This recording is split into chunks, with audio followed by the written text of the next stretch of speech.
This program is rated MA. It contains adult themes, coarse language, sexual references, and violence.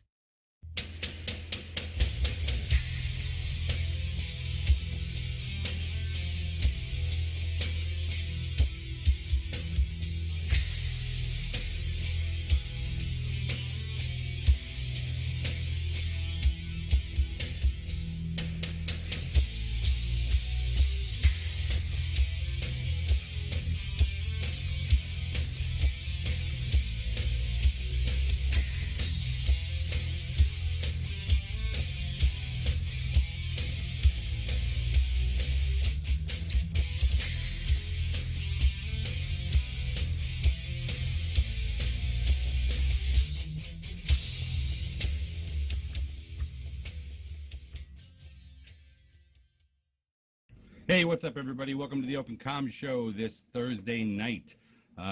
We have got a reasonably jam-packed show tonight, I got to tell you. However, we're going to front-load it with a little bit of stuff here. Well, first, let me tell you who's here. We've got Drayden. Drayden, how you doing? I'm doing good. What's up?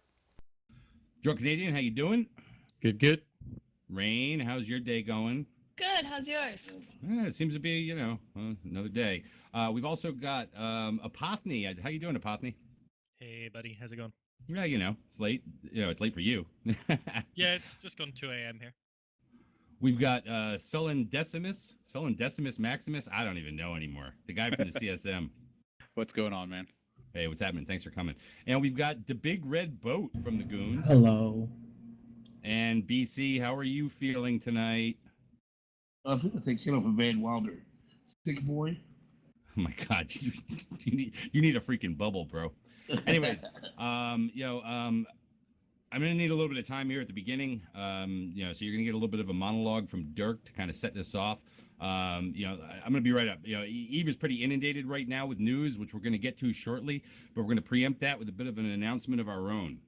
I had a conversation with BC today to let him know that I'd be announcing a leave of absence from all Eve-related broadcasting effective November 4th. Long story short, my real life time is really just kind of jam-packed, and I just don't really have the time to be able to keep up with Eve, let alone play the damn game, and certainly not to the degree that I feel that you should if you're going to be an Eve talking head. Ultimately my life is just different today than it was 5 years ago when we started doing this show, and when we began this journey of enlightenment. So my Eve is different today because of really how my life has changed over that time. However, as many of you also know, BC's ongoing health issues have made it increasingly difficult for him to kind of do the things that he normally does related to this show. And I think that that's certainly become a drag on his enjoyment of what we've been doing for so long. Ultimately, we came to the joint decision that maybe it's time we both hang up the old shot glasses. November marks our 5th year anniversary for doing this show. During the last 5 years, the show has seen, it's been on every week with very few weekly interruptions, mainly because BC was always around to make that happen. The cast has changed over the years, but the show went on. Drayden wasn't here at the start, but I got to be honest, I can't remember a time when Drayden wasn't here. Rain officially joined the show at the beginning of this year. She's been a great addition. Open Comms was never a politically correct show, and diversity was never our strong suit. But Rain, who I met for the first time last year at eVegas, brought a different perspective that I think we really needed, not only because she was female, but because she was still new and still kind of had that excitement about this game that I think those of us who've been around longer and have been talking about it as long as we have maybe saw go to the side a bit. Finally, Drunk Canadian, he joined over the summer. He's not only been a contributing member of the team in terms of the discussion and whatnot, but he's also really been helpful with helping to stream when either BC or Drayden could not. Overall, I know that both Drayden and I that BC and I both wish that we could keep spending Thursdays hanging out with the group here as well as the listeners, but sometimes things got to come to an end. So before I get all weepy, let me just say that the show isn't dying. Although, if we keep going, BC might. I don't know. Anyways, we are going to be handing it off to a new generation. That is Drayden, Rain, and Drunk Canadian, and whoever they deem that they want to have coming around. The show will continue, I think, to have an open comms flavor, even if it begins to take on sort of their their personality, let's say. Hopefully what they'll do is find a way of making open comms great again, so so to speak. But for me and BC, our last show will be Thursday, November 4th, the week after E-Vegas, which will also be the traditional E-Vegas Rehab recap show. In the meantime, we got this show and the next one before we broadcast live from E-Vegas on Thursday the 27th. Then it's back home on November 4th for our last call.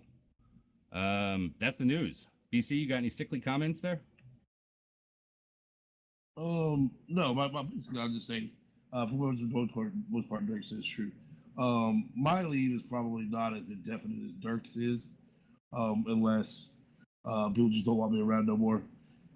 I just gotta get better. I gotta spend the time with myself and get a situation where I can't sit and do this because I feel not being on video is really something that I think is neglectful to the show as a standard. It's something I push for, so I feel a little not hypocritical is really the word, but whatever, for not being here, being on video as part of the crew. So I need to get my situation straight. I hope to be back soon. I do. Give it a month or two if the show is still going. If not, then maybe I'll bring it back as something else. Who knows? But hopefully these guys can keep it running. And I plan on coming back. My intention is to come back soon, back in the game playing as well. I just need some time that I know I can dedicate to the frustration that is what's going on. And that's pretty much all I got to say about it for the most part. It'll be a social experiment, leaving the reins in the hands of us millennials. So exactly. It's gonna open comms to become a safe see space. what we do with it. Yes. This is now the open safe space show. I quit. I'm joking. But like I said, we do have a pretty jam-packed. We do have a pretty jam-packed schedule. My day today. My day today started off with me wearing a suit, but so that was a little bit like out of the norm. But then when I got home, I started to say, you know what? There is an incredible amount of information out there. We have had so many things dropped on us in the last few weeks in terms, whether they be dev blogs, whether they be just news of one sort or another. And this week was absolutely no different. For the first time in I don't know how long, I know that when Rain and Panda joined the show after I took a little hiatus following New Year's Eve, they tried to organize kind of show notes for the show to try and bring in, just have a place for that. That was never something that we did. We always basically just talked about whatever was on our minds or whatever we thought was, newsworthy or conversation worthy or whatever the hell it was. Today, I sat there and created what turned out to be, I don't know, at least a full page of freaking show notes because there's just so much and I want to be able to stick to it. So everybody here has got that. Oh my God, what did I do with mine? Oh, there it is. We're gonna go with some easy stuff first. I know that this one may be triggering for some people. We had a really funny pre-show like talking about this. But pink ship skins were one of the things that have been talked about for a while. They are coming to EVE Online during the month of October as part of they call them the Rosada Dawn shipskins. And I don't know, Rain, you seem to know more about these than ever. You got pink headphones and is this breast cancer She awareness month? specifically asked to be not a part of this. W. No. Krabs, thanks for the follow. I know on Madden, everybody's dressed in pink. Yeah, Breast so cancer October awareness. so they released the skins. They finally, for whatever reason, claimed they had a reason to release pink skins because it's not related to the lore. Instead, it's related to breast cancer screening and prevention month, which is October, not breast cancer awareness. Please note that because that is max triggering for me. And to avoid that discussion, they finally released pink skins. They released it for a few select ships. They said 100% of the proceeds go to a research society. I think it's within Iceland, so it's not like a global company or even an American company. So it's within Iceland, but it is to help improve the screening for breast cancer as well as to help prevent breast cancer.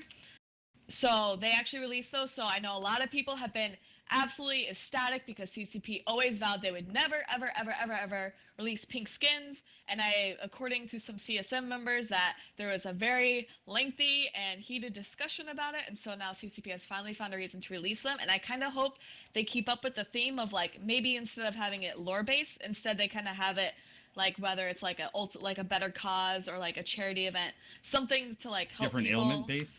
Yeah, so like we had Plex for Good, so maybe something along those lines where instead of like just trying to make CCP money, maybe they're trying to go and help for a better cause. Maybe like November they can put beards on ships for No Shave November and have it be for prostate cancer. Like I don't know how this all is gonna work, but I was say they should have the beards actually grow, like, and then like you can wash the dirt off your ship. You can shave it if you want, but yeah, the more kills you get. yeah, your instead of beard kill grows. marks, just Can we make get it grow Kill like. mark beards, bearded Yeah, kill can we get marks. painted shark teeth on the front of it for Shark mean- Week? You know. I mean, as the well? people who really wanted pink skins for their ships, right, were combat pilots. They wanted to put them on ships that shoot things, and well, I'm glad that they Well, it's put pink embarrassing if skins you in the get killed by a game. pink ship. Well, that's part of it, but it's just okay. I mean, I don't know. I guess it's nice they're putting them on no, the ore now if you ships. open that can of worms, why is it embarrassing you get killed by a pink ship now? so are You know why? Are you assuming the ship's gender? No, I'm kidding. So, but anyway, It's not I a think very it's manly color, okay? Unless think it's aggressive so. salmon. No, so I think CCP did a Aggressive very salmon. good job. So like when everyone talked about pink skins, they assumed the bright pink Hello Kitty Kestrel and like the Hello Kitty skin. So I think CCP did a really good job of like making this kind of bright and vibrant, but not overly powerful, not super like It's not cheesy. powder pink, yeah. Yeah, so I think they did a really good job of this, and I'm hoping to see more of it in the future. I'm kind of disappointed that it's not on any of my ships, but I'm definitely going to be training into a miner ship so that I can go and shoot people with my miner ship, and I will definitely never, ever, ever shoot someone in that pink skin. So Is it all miners, miner ships that are I good? feel like I have Yes, to it's all the admit ore myself ships. or whatever. T2 as Say well? Or no, I guess Don't get T2. mad at me because I said what I said earlier. Because on my Madden it says for BCA Awareness Month, we have pink uniforms. Yeah, but the NFL has been doing that. I mean, that's been Yeah. something that's in the NFL. Well, she said don't call it it's breast cancer awareness month is what they're saying it is. yeah, so Yeah. there's a difference between awareness and then something like prevention. So awareness is just like, okay, so you're aware of breast cancer, but that doesn't help someone say go to the doctor or have medical accessibility to go and get screened for breast cancer, both men and women, because men can get breast cancer. Oh, I thought the whole and so, Sorry, go ahead. but no, so that's where like the whole slacktivism comes into play. We're like, okay, I'm wearing pink, therefore I'm helping people, but in reality, you're not really helping people. You're not teaching them how to what did screen you for breast say? cancer. You're not helping them go to a doctor. You're not helping raise funds to help prevent breast cancer or to treat breast cancer. So that's kind of where I really like what CCP did, where they are instead sending the money instead of to like some fundraising of, oh, let's raise awareness like on a college campus. They're instead going to funding technology to help improve screening for breast cancer, as well as teach people how to prevent breast cancer or to screen I themselves think for I breast just cancer. found out. I think I just found out who I am. Say slacktivism?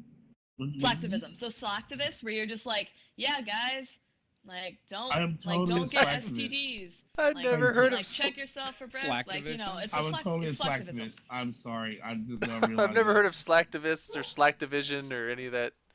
It's probably a social justice warrior Speaking of comment, which, have you and you guys- can check it on my Tumblr blog at tumblr.com. Speaking of which, have You you have a guys Tumblr looked at blog? the prices these No. skins are going for? You know, because it's like, well, is that going to be popular? Hell yes, it's going to be popular. Have you guys looked at the prices for these freaking skins already? I mean, it's like, I'm looking right now. Like Hulk is like at 300 mil for that. Mackinaw's sitting at like 260 roughly. I mean, these That's not that bad. Orca's actually. selling at 800, 830. Maybe you can win one on Iwan-esque. Damn. But anyway, so so have we? I don't know. I mean, have we done that on the pink skins? Are you okay, Rain? I mean, do you feel as though you've Got it gotten in your your message system? across? Pink skins, breast cancer, got it. Yeah, yep. So go out and buy pink skins. Be super supportive of CCP for kind of breaking outside the box of what they claimed they would never do. So huge props And the to color them. palette. And the color Right, palette. and Yes, the color and the palette. color palette. And the color palette. I'm Do you know gonna- how long it took an artist at CCP to be able to mix that to get a color? For once, we don't have like a really boring green skin or like a really dull brown skin. For once. Oh, Just you gonna mean the get thing a that big makes the ol', menu card look more dirty than their already dirty skin. on it? Yeah. yeah, Can't we do The pink Galente camo? green skin. like Pink camo would have been good. yeah. I forget. There's an actual company that makes pink camo. I don't know. It's like Mazio, How because like is pink camo? Where in the world is pink It's- camo? It's one of those things like That's how you does sneak through the Pride Parade. in New no York. they make pink I wasn't camo gonna go for there, but since you did, yeah, gay club. That's No, To they- be they- fair, pink I think camo. just not wearing anything is Ninja. camo there. no they make pink camo for people to like for chicks to go out hunting in. It doesn't camouflage you at all. I don't know. That's Of if you course want it to. doesn't. It's You've if you never want to been go to hunting with say. fashion. If you want to go If an fashionably animal's hunt, colorblind though, does it really see the pink, or is it just like it breaking would up your yeah, outline? because it would be brighter than some of the hues around it. But Okay, moving on, Anyway. moving on. just get a big old Um, pink spend thorax. far too much time on pink ships. The next topic is actually kind of short. It's just the fact that they have come out with the new expansion name. They finally came out with it. It is Ascension, which I kind of get where they're going here, but I almost wonder if it shouldn't have been regression. Because you may have some omegas that turn into alphas, because of this, and well, you're gonna have you're gonna have a lot of omegas that turn into alphas, right? The ones that are unsubbed. See EVE Online open the fucking floodgates. But yeah, they did come out with that. There is, let's see here. Do I have it here? Yeah, I mean, I'll get it. But the website. There's a lot coming out in this expansion. I mean, we all know this, right? I mean, this is a substantial expansion. I would honestly consider this the closest thing we've had in a while to like EVE 2.0 because there's so much stuff coming out in this one, and it's just going to change pretty much every avenue of the game. That is very true. Yep, and I threw it in the Twitch chat there. It's just the updates page. I mean, you can scroll down that and and see all of the things that are coming for this expansion. So yeah, I mean, Ascension. Everybody's going to ascend. Well, I'm not, but Unless you're not paying. I mean, it's surprising how much they're putting into this update, considering how little devs they have actually working towards Eve right now. Like, this is probably the least amount of devs they've had working on Eve since, I believe, like the last 10 years. And now they've got, this huge monstrous expansion coming. Like, there's a ton of changes. Is it really the fewest devs? I thought their staff had gone up since the mass redundancy a few. The years staff ago. gone up, but the staff's gone up in other places. Like, they've put them towards other games. I mean, they've hired a bunch of new people on the game design team lately. Eve Best of Us just reminded me of something, and I'm sorry, I don't want to renege on my opening monologue there, but I did tell him that we were going to do something for Veterans Day, which means that my little departure and probably BC's as well can wait a week. So, anyways, just saying, I did promise him that, and that is something that I want to be a part of because I like to support the fuck veterans and. Like to support Donald like, Trump says, "Fuck better." like to support them, not the ones that get captured. Yeah, no, not those guys. All right. Anyways, so Ascension coming November 8th. I guess my part of the show will still be around at that time. Now, we're getting into what's probably going to take us the most time for this show. It is the one that I think has so many different tangents associated with it. It is the EULA changes that were announced that are also coming on November 8th. That really centered around the abolishment of third-party gambling within EVE Online. We're going to hold off on the third-party gambling part of it and take what I consider to be the lesser of the two issues. The first one being the I Want ISK ban. As part of the announcement that CCP is generally ridding EVE Online of third-party gambling sites, towards the bottom of that announcement it said, I Want ISK has been shut down in-game and all ISK and assets have been confiscated. And this is important. After extensive and exhaustive investigation has brought forward compelling evidence of large-scale real money trading.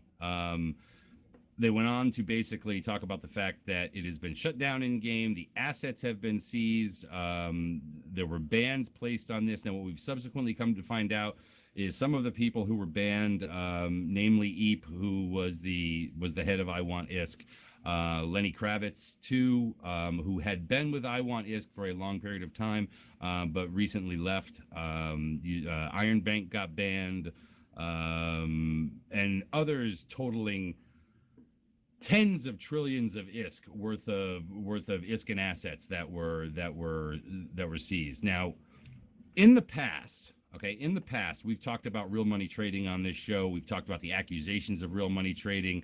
I really tried to get out of the whole real money trading discussion business a long time ago for anything other than when CCP actually lays down bans. Because number one, I think accusations of real money trading by individual entities out there just tend to be, kind of, made up shit for the most part.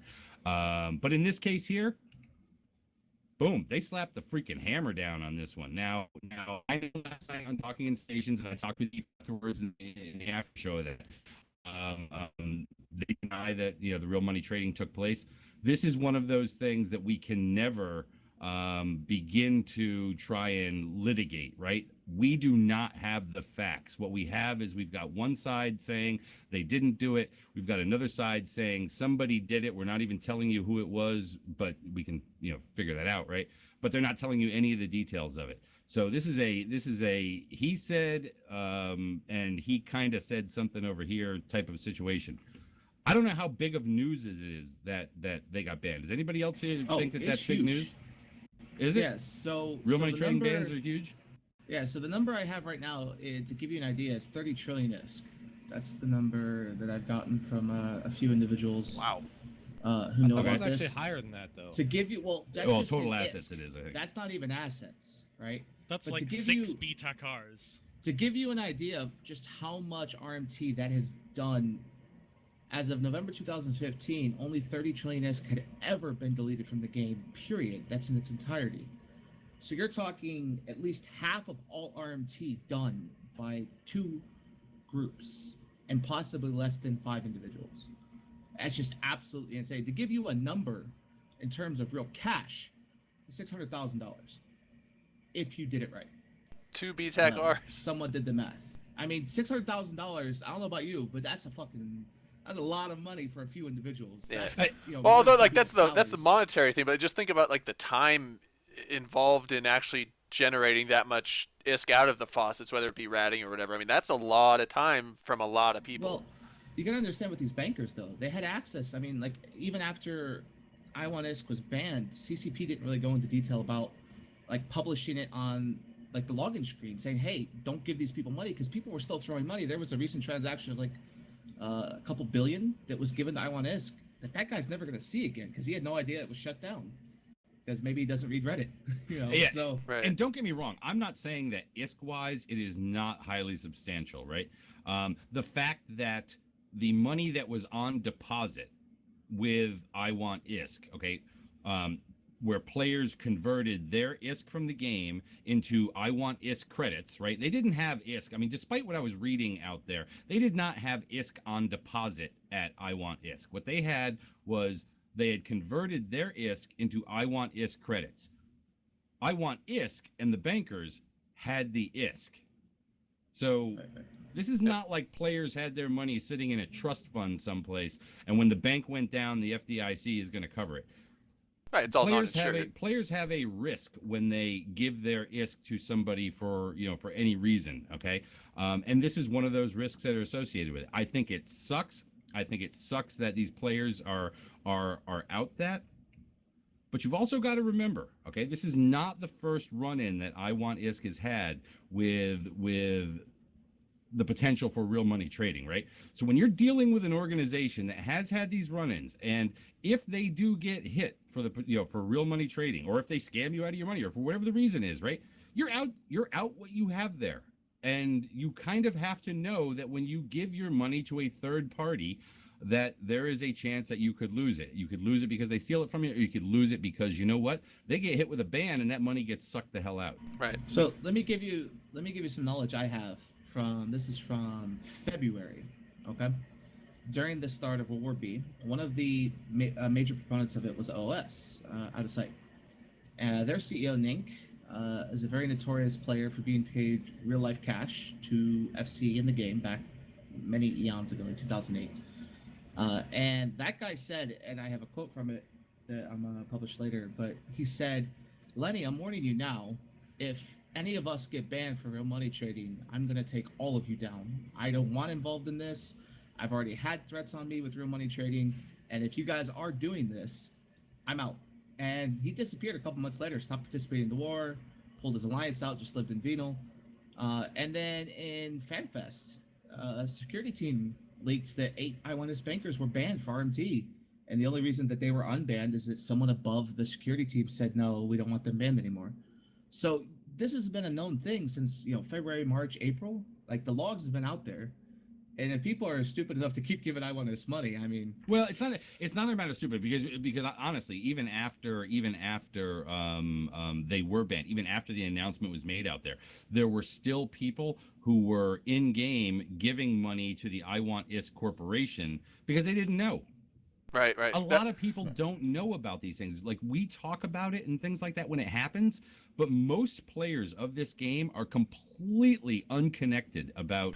Well, and news. that's something that I would have assumed. Like, you would think that if they're banning the corporation or the people running the corporation for RMT stuff, you'd think that they would just dissolve the corporation out of the game so that people could, like, especially if it's a corporation that CCP knows people are sending this money to all the time.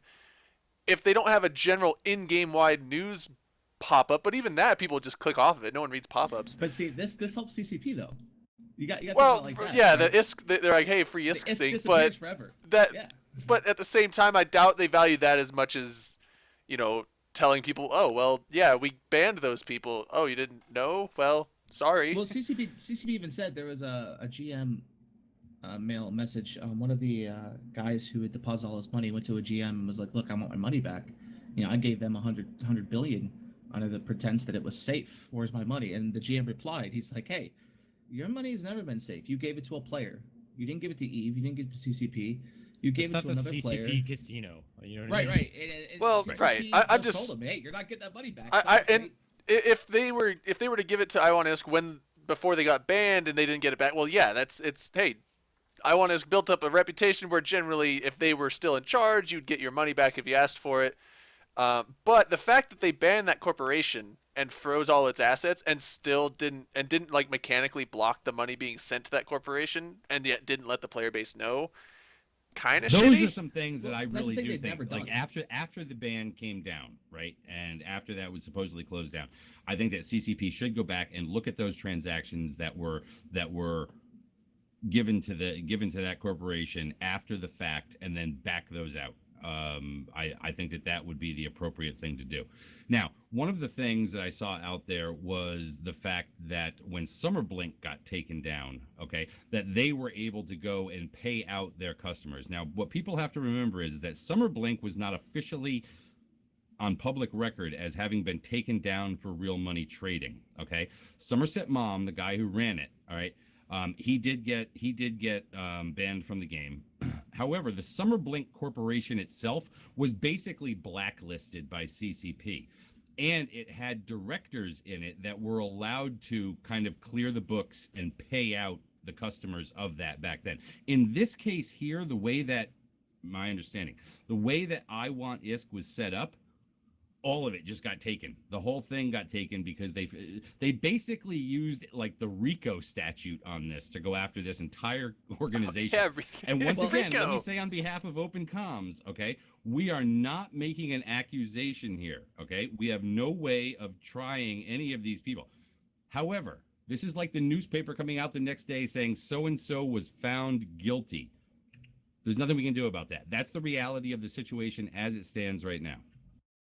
See, a lot of people on Reddit, they forget one very little important detail that's listed at the very top of the EULA. CCP owns all property rights ISK in the game. They can ban you and take that ISK and remove It's the it for any catch-all. reason they feel like. Doesn't matter what it is. You could be the best, nicest player, have 100 billion ISK legit, play the game 12 hours a day, and they come in and go, "Yeah, fuck you, bye." Right? They could There's nuke nothing River you if can they do. wanted to. Right. Well, see, and here's it's the thing, on I1S site too. Like, if you, this is what blows my mind about people still giving them money, is they've already put up a notice. Like, if you go to iwantis.com right now, it says right there, like, they can't pay you shit. Don't put money down. Blah blah. Well, and yeah, they're but gonna there's a take lot of- legal action. But like, Yeah. there's no legal action you can take because the EULA has the catch-all in it. Like, it's their property. Yep, You yep. can't. Right, yeah. They didn't you actually try to steal sue anything them, from you. They're never going to get unbanned. Like, No. someone told me this last night. There isn't a single person that was banned that's getting unbanned. It's not happening, right? No matter how many people outcry foul. There could be a 10,000 player revolt. They're not going to get unbanned, and the money's not getting reversed. That's Well, and just it remember, happened. right? I mean, one of the things that we've always said about things like the EULAs or the EULA is that you can, in fact, attempt to enforce your rights under it, but in order to do so, that means you are going to have to be out of pocket for legal expenses in order to go after them, and But it's most international people are law. unless to do that. Right. Well, and Well, all, let me give- Unless you're So suing therefore, the it's same almost company as the unenforceable company. by you as a player, See, unless you're willing to there's- spend however much it costs to hire attorneys to go do that. yeah, well, Altaholic is. AOT Oh, yeah, I was just Yeah, to read yeah, that one. yeah. Yeah, he's saying CCP may have allowed the ISK trading as part of their investigation to track more possible MTers. Maybe, but I don't think so because there's so. No, they have. Really? Are they actually using it that in way? the past, yeah. So when I was at FanFest, this was 2013, 2014, maybe 2012. I don't know. I don't remember. But they said that during the security thing, Darius came on stage and was like, "Yeah, we've gone in as both the people selling ISK and the people buying ISK. You know, like the undercover. We've logged into these websites that do real money trading. We track it. We go in there and we buy 1 billion ISK and find out where that ISK is coming from. Like go real deep. Like they actually go in. They get paid to do that. And so Interesting. they will track it. They'll Dude, get it's like proof. CSI Eve. Right. They don't have to give you the proof, but they'll have proof. Like Darius has said before, he's caught thousands of people just by doing that, you know? Yeah. And these guys are even better than Darius at it. So CCP usually when they issue bans, so there's a lot of times where they will issue a ban, investigate it, and then say, okay, was this RMT or was this foul play or was it not? And then a lot of times, like especially I think a widespread ban like this, they almost want to be more than 100% sure because they do know the backlash from the community and from everyone else. Like say they, say it's wrong, say IWANISK is 100% innocent, then they look like absolute garbage. So with massive bans like this, they do want to be 100%. Now I'm not saying that IWANISK is guilty or CCP is right, but that's generally how they would act. oh, I'll say they're guilty. I mean, I don't think CCP went far enough. They missed a few things. So if you'll notice, You think they should have gone to his house and taken no. his furniture? Like there's a couple of things in game that They should are have still refunded the there. North back to the Imperium. No. Iron See, I Bank don't- did tweet out recently that he was doing some renos, so I wonder where he So got a that couple money. weeks ago, He's Iron rich in real Bank life. and Lenny disappeared from IWANISK. Randy. They transferred a lot of things, and a lot of strategic assets Shots. that are in the game were taken away from Lenny and Iron Bank's control and given up to people like Kriba. So to give you an example, both of the Keep Stars that were dropped by Lenny, or like funded by Lenny for Care for Kids, the one that's in that one random system, the one in the Noonan, are now in Kriba's hands. Now, if CCP really was serious about banning all this shit, they would have went in and been like, okay, both Keep Stars gone, boom, done. But now that it's in Kriba's hands, they're less likely to go after it because there's going to be an outcry, right? The whole all of Eve is going to come out and be like, what the fuck? So there's some things they missed, and players are starting to post that on Reddit and starting to look into it. But- I want to know, like me personally, I want to know who's the dumb fuck that unbanned them to begin with back at FanFest? Like, who's the one that came out and said, okay, those 8 are unbanned, even though we know for a fact they were RMT? Like, who's the guy that did it? Maybe they didn't know that's for a what I fact. want to know. Maybe they didn't know for a fact. Well, no, Pelagius said that's the thing. And that's one of the problems that they have, right? One of the problems that they have is they may suspect, they may think, but you know what? Unless they've got what they would probably consider to be irrefutable proof, they probably, because they don't want somebody coming back and who knows, maybe suing them or something, something along those lines, right? So generally, I think that when they do come down with permanent bans, and in this case here, they're not saying that there was a suspicion and these have been banned while we look into it, right? They're saying that after a lengthy investigation, this is what it found. Widespread, boom, bring in the feds, RICO, take down the whole organization. This happened before with Darius. If you don't remember, Darius Johnson was the head of security, CCP Shrigs, for a lengthy time, and he's good at his job. Like, that's just what he does. And so we had a very famous goon who RMT'd. Everyone knew he RMT'd. He talked about it openly, and no one ever caught him because he was very good at RMTing. Until Darius came along, and Darius caught him and like 1,000 other people that were involved with him. And people, like, back then, 100 billion was a lot of money, and there were guys going negative wallets. CCP don't send negative wallets on such a mass scale until they know for sure that the money was dirty. 2 famous PLFCs. One lost 1.5 trillion, that was announced by Elise yesterday, and the other one lost 250 billion. Blue Melon, who's their one of their famous Alliance tournament guys, and he's known for flying around really blingy ships. CCP don't reverse that kind of money unless they know 100% that this shit's dirty and it's RMT. This is where like the RMT stuff gets really, really particular, because let's say this is why I always compare like Eve to Arcage, because in Arcage, if you RMT'd, so let's say I have an item, I sell it on the auction house, the person who bought it with RMT money. Tryon, who runs Arcage, would take away both the item from the player as well as taking away the gold that I legitimately earned, even though it was bought by someone else. So they would not only screw over the person who RMT'd, but they'd also screw over the average player who played legitimately. So this is where it gets kind of tricky, because I'll use an example that I know. So Sutonia got paid by Iron Bank for a sponsorship from Eve Casino, which Eve Casino was shut down, Iron Bank was banned, so Sutonia then lost that ISK. However, how far down, so that makes sense. Like, Iron Bank gave Sutonia ISK, so therefore that ISK is taken away due to, I assume, suspicions of RMT. Like, we can only assume now Iron Bank's not allowed to talk about his ban. So, but then how far down the rabbit trail does it go? So if Iron Bank buys something on the marketplace, does then that item gets removed from Iron Bank's inventory? Makes sense. But then does that ISK then on that player's account, who legitimately say built a ship, sold it on the auction, sold it on the market, does that get removed, or does that? Here, look at this though. You say Sutonia lost ISK. I know 3 people who didn't. Laz Telraven was given ISK by I1 ISK, 20 billion a month. He didn't lose any of it. All the streamers got to keep their ISK. Yeah, so Sutonia got money taken, and it was done because he was getting involved in some shit he shouldn't have been. And it's nothing against Sutonia, but anyone that takes that was recent. Laz hasn't played even how long? Anytime that you tangentially lose ISK, okay, is typically because the person who committed the RMT violation was on the buy side, right? They were buying ISK, and somehow you derived the benefit of that. That's why it reaches through. A lot of us who've been playing long enough know guys that all of a sudden walked in and found their wallet almost cleared out or something like that because somebody else gave them something, and they were the ones that actually got caught for, say, buying ISK. Let me give you an example of how CCP operates when it comes to that. So a guy hacked an account, stole 15 billion off a guy's account, bought a bunch of useless ass officer mods. Well, when CCP went back in and reversed the transactions, everything, they didn't give him back the ISK. They just gave him all the mods the guy sold. The mods are worth $1 billion. So the ISK is gone, and the guy's got a bunch of useless mods, and he'll never get his ISK back. And that's an example of the things they've done in the past, right? So they'll give you the mods that were bought, but they're not going to, that were on your account, but they're not going to give you the ISK back. And they've done that before. But if you look at it, though, CCP are light-handed quite frequently. So Iron Bank's an example. Iron Bank was known to RMT in a very legit way through Twitch. There was a ruling that came out recently, within the last couple of years, where you could not give away ISK to subscribers only. The monetization policy. Right.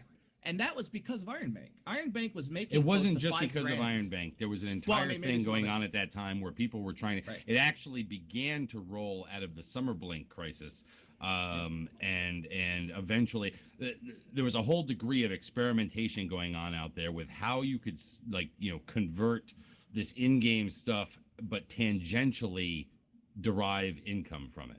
Yeah, and so that's where, with Iron Bank, that's where he became famous, right? Because he was giving away so much ISK, hundreds of billions a week, through the subscriber-only, giveaways. So CCP had to crack down on that. And ever since then, he's very smug, and he's very open about, look, I'm going to do it a different way. You stopped me this way, I'm going to do it a different way. So he had to have known this was coming. I know Bobmon had several tweets he's deleted recently, but he was very devastated. He's like, oh my God, Eve Amsterdam's ruined. We just lost 400 billion prizes. But you had to see this coming. Which is something that we will get to in section 3 of this section. Section C of subtopic 3.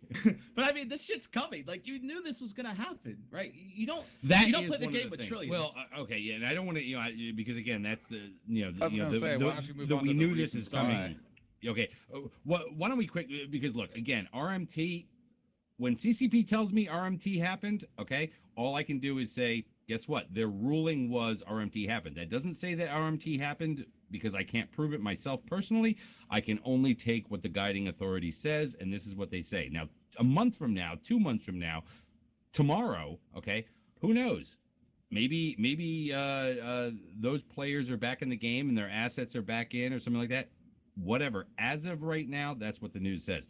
The other person, the other crew or person or whatever that got banned was Eve Casino. Now, this was completely different. So for those of you out there who think that 2 groups or 2 people or whatever it was got banned, they did not get banned for the same thing. They got banned for entirely different reasons. But Eve Casino, who we announced last week, was going to be a sponsor of this show, a show that has never been sponsored by anybody.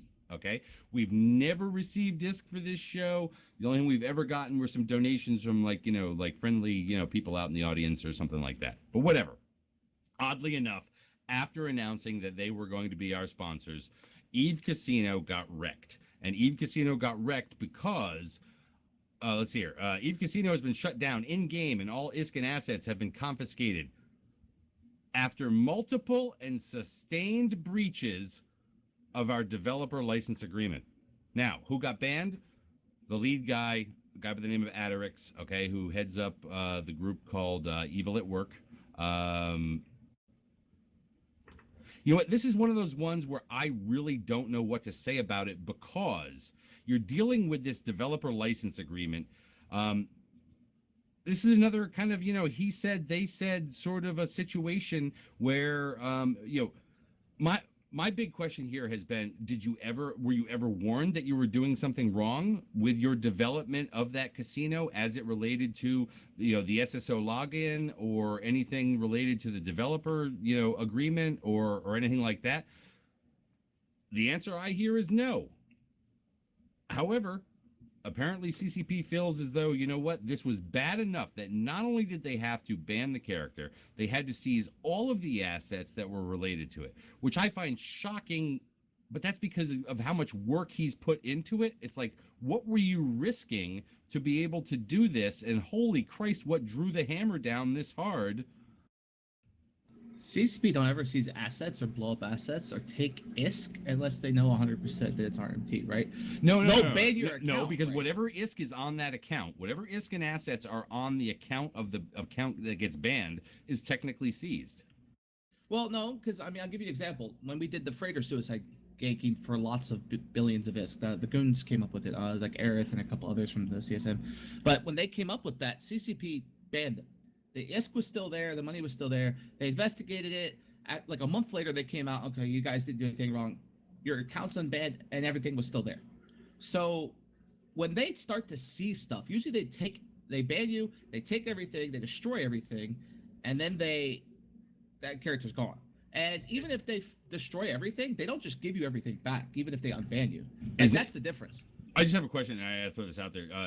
Is Noisy saying... I'm not sure what he's saying. So he what said, Noisy's I trying should to stop say watching when the information being given out is so wrong.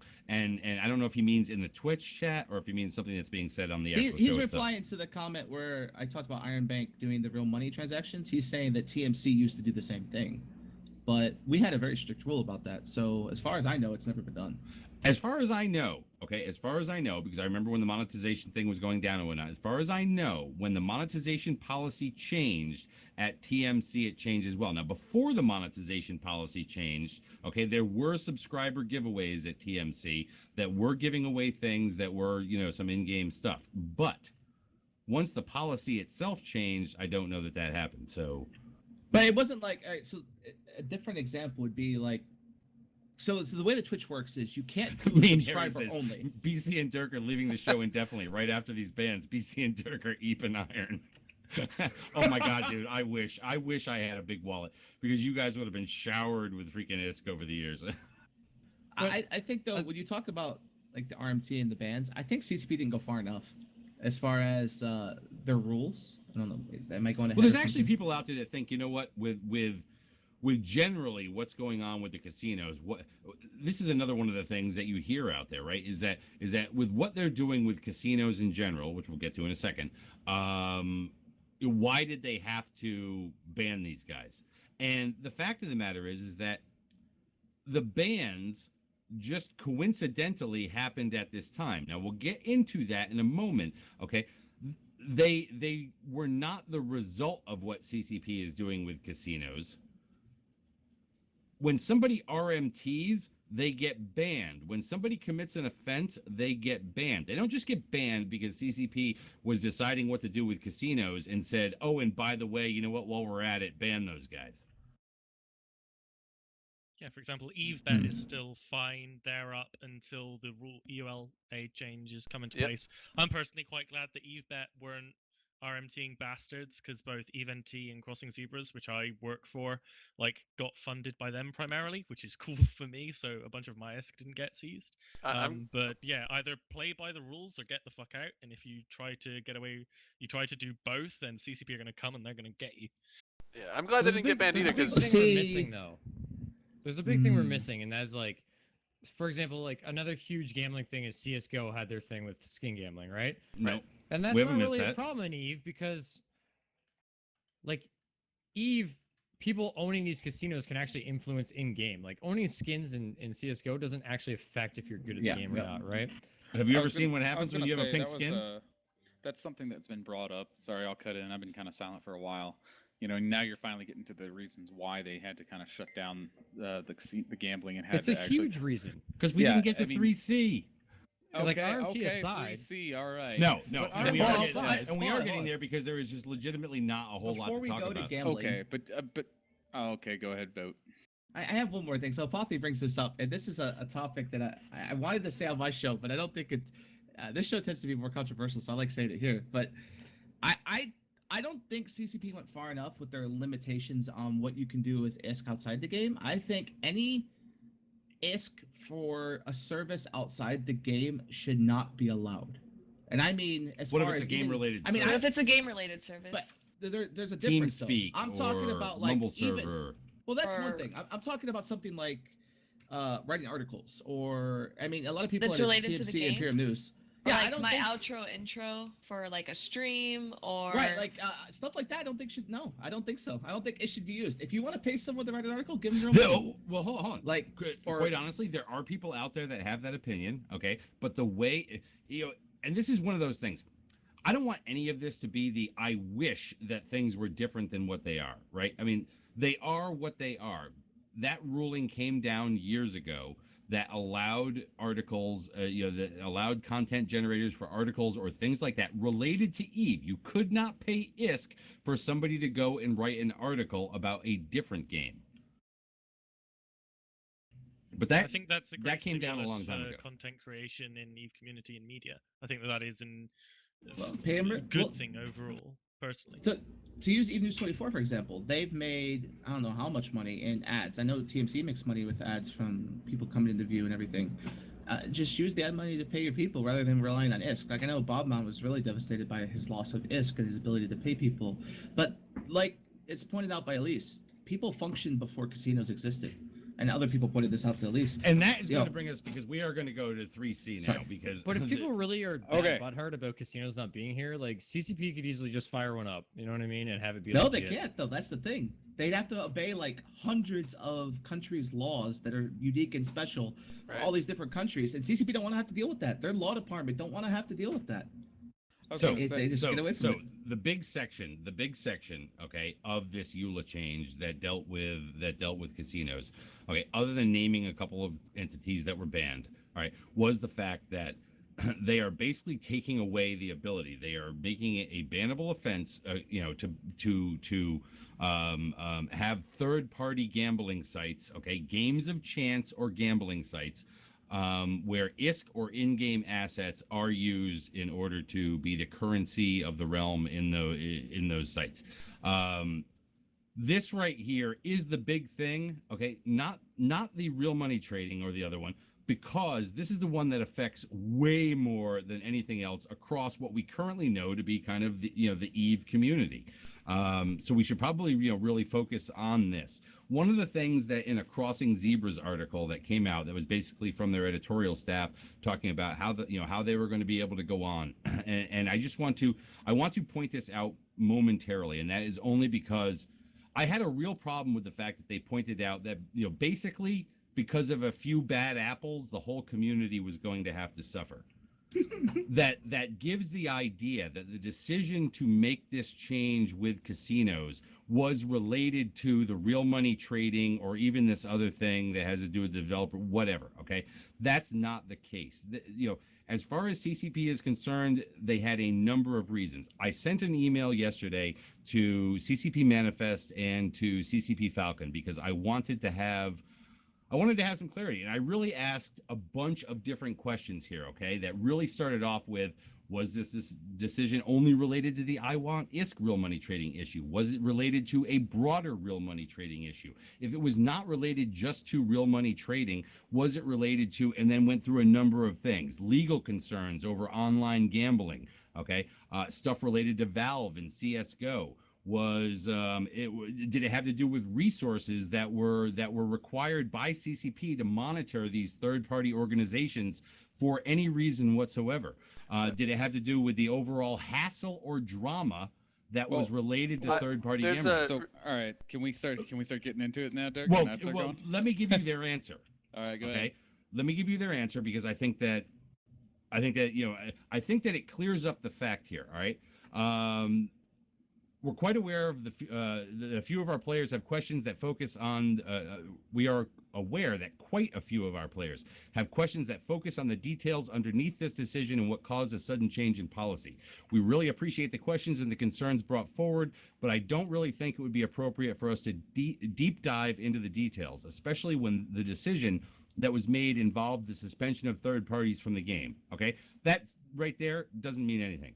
In short, there was more than a few factors that contributed to the overall decision to make this change to the EULA. These factors cover a wide range of concerns that were raised from our point of view, but unfortunately we can't get into them regarding detail.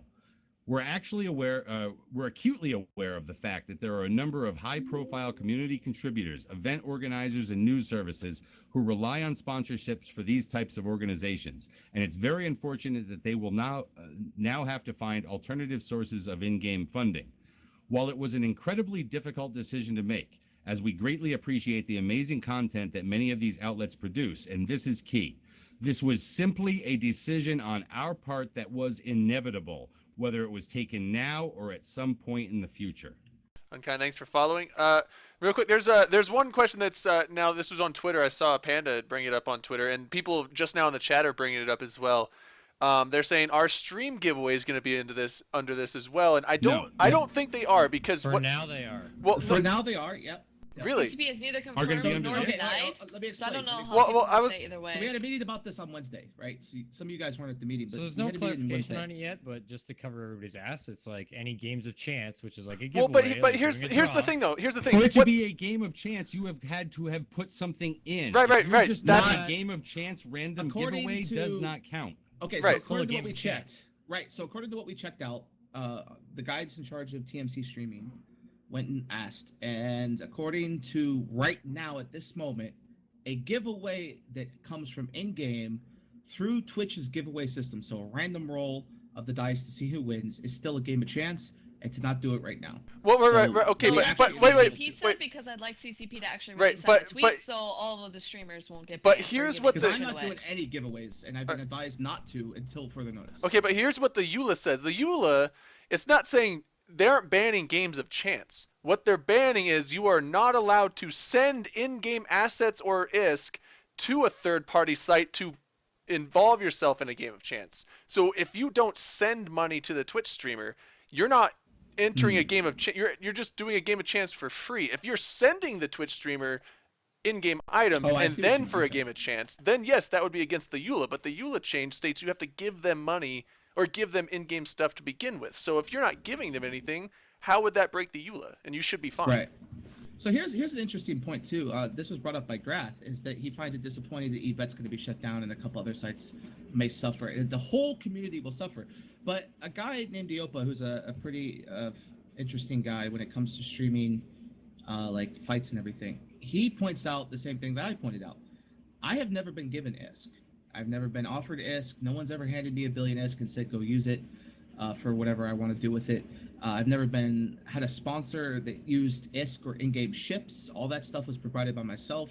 Not even Goonfleet the alliance I'm a part of gave me ISK to stream. So, I mean, yeah, I was paid real money because that's what the money I made from donations, subscribers, and other things, or any kind of sponsors with real money, but never was ISK or in-game items included. And there's several streamers I know that do that. Writers at TMC, the ISK that was given to them was given from Goons as an alliance, and it was given from the money that Moons made or other things that our finance team decided, right? So TMC's always been paid out of like legitimate money, right? So it's the same thing with these other sources. What I think upsets people in PL the most is that they no longer are able to fund CZ with casino money. They're going to have to fund CZ with so their own far money. beyond whether or not PL is upset over it doesn't fund CZ. This goes way beyond those borders. And quite frankly, listen to me. I think that I totally have no problem with any level of smug out there regarding this, okay? Because I understand what TMC has written, and I understand, you know, how kind of the Imperium side feels after the war, okay?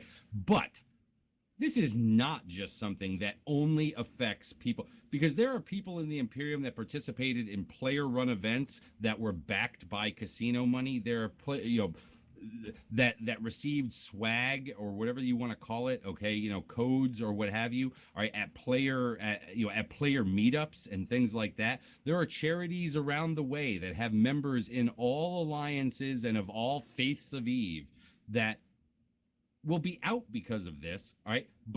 Now, why is a different kind of a story, okay? You know, basically, we have become accustomed to the largesse of these wealth redistribution agencies known as casinos rather than crowdsourcing from the community.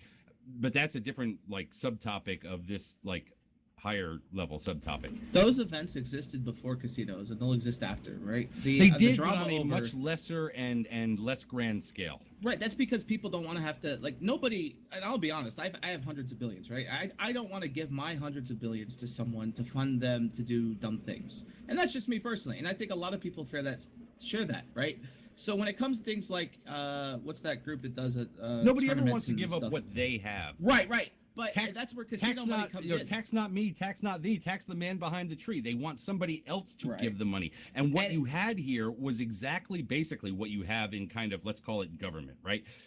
Nobody really sees this up. The people that were getting taxed on this, okay, were the people who played at the casinos. The casinos were able to get what they got out of it and acquire large amounts of wealth. And what they originally did was they used it as marketing purposes to be benevolent wealth hoarders out there, okay? And that was nice. Everybody liked it then. It was all a good thing. Nobody really criticized casinos unless maybe they got some sort of like different kind of unfair shake from CCP. Oh, hey, so I only got a little bit of time left, so let's kind of get. So can I dive into a little bit kind of why they had to do this?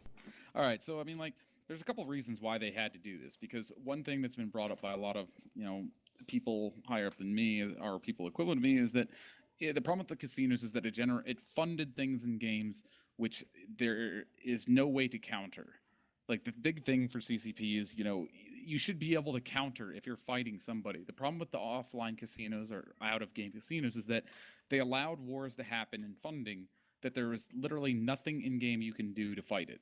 Like the only thing you can do if you're fighting someone who's funded by a casino is to create your own casino website and try to do the same thing.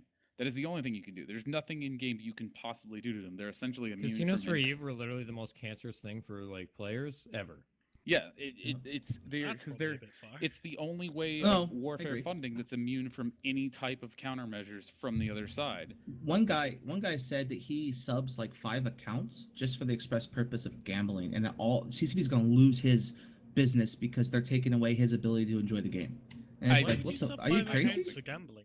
Well, don't ask me. Don't ask me why. Here's what I think about the whole gambling thing. Like, before, back when it was Silver Blink and stuff, and I know there's the whole RMT thing with that, but back when it was just, that guy was not involved politically in the game, like in the in-game politics and the null-sec maneuvering and all that. So him getting insanely rich didn't really do anything.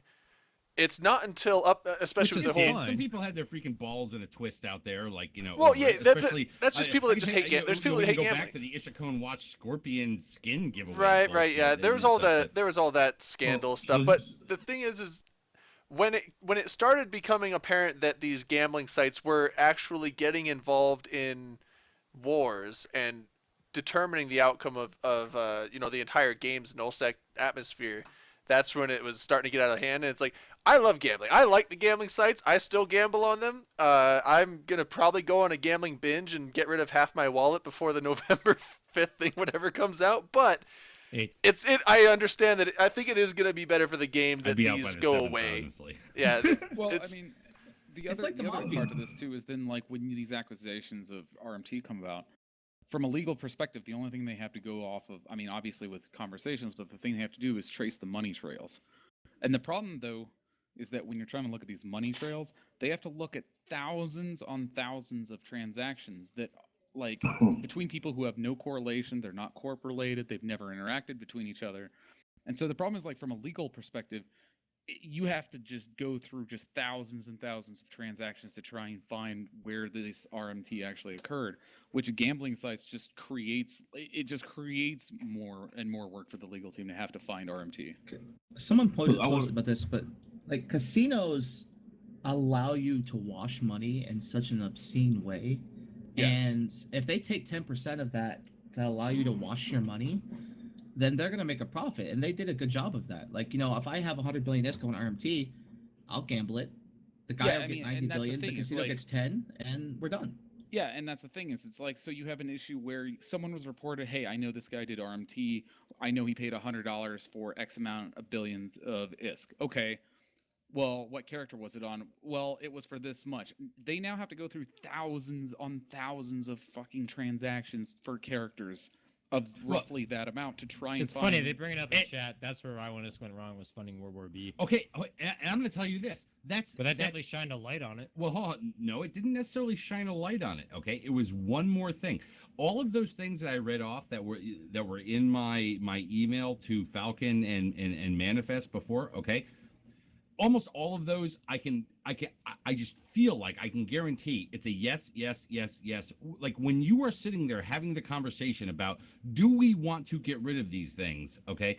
Is this good? No. Is that good? No. Is that good? No. Okay. But the big thing, and World War B and the funding of kind of in-game things like that was one more element of it. But I think that the thing that has really put the scare in them is just kind of the overall, are we protected here? Are we protected as a company? Well, yeah, and that kind of touches like the next thing is the fact that as I mentioned, there's tons of gambling websites out there not related to EVE, and some of them use real money, some of them don't use real money. But the common trait that all those websites have is they're all highly regulated.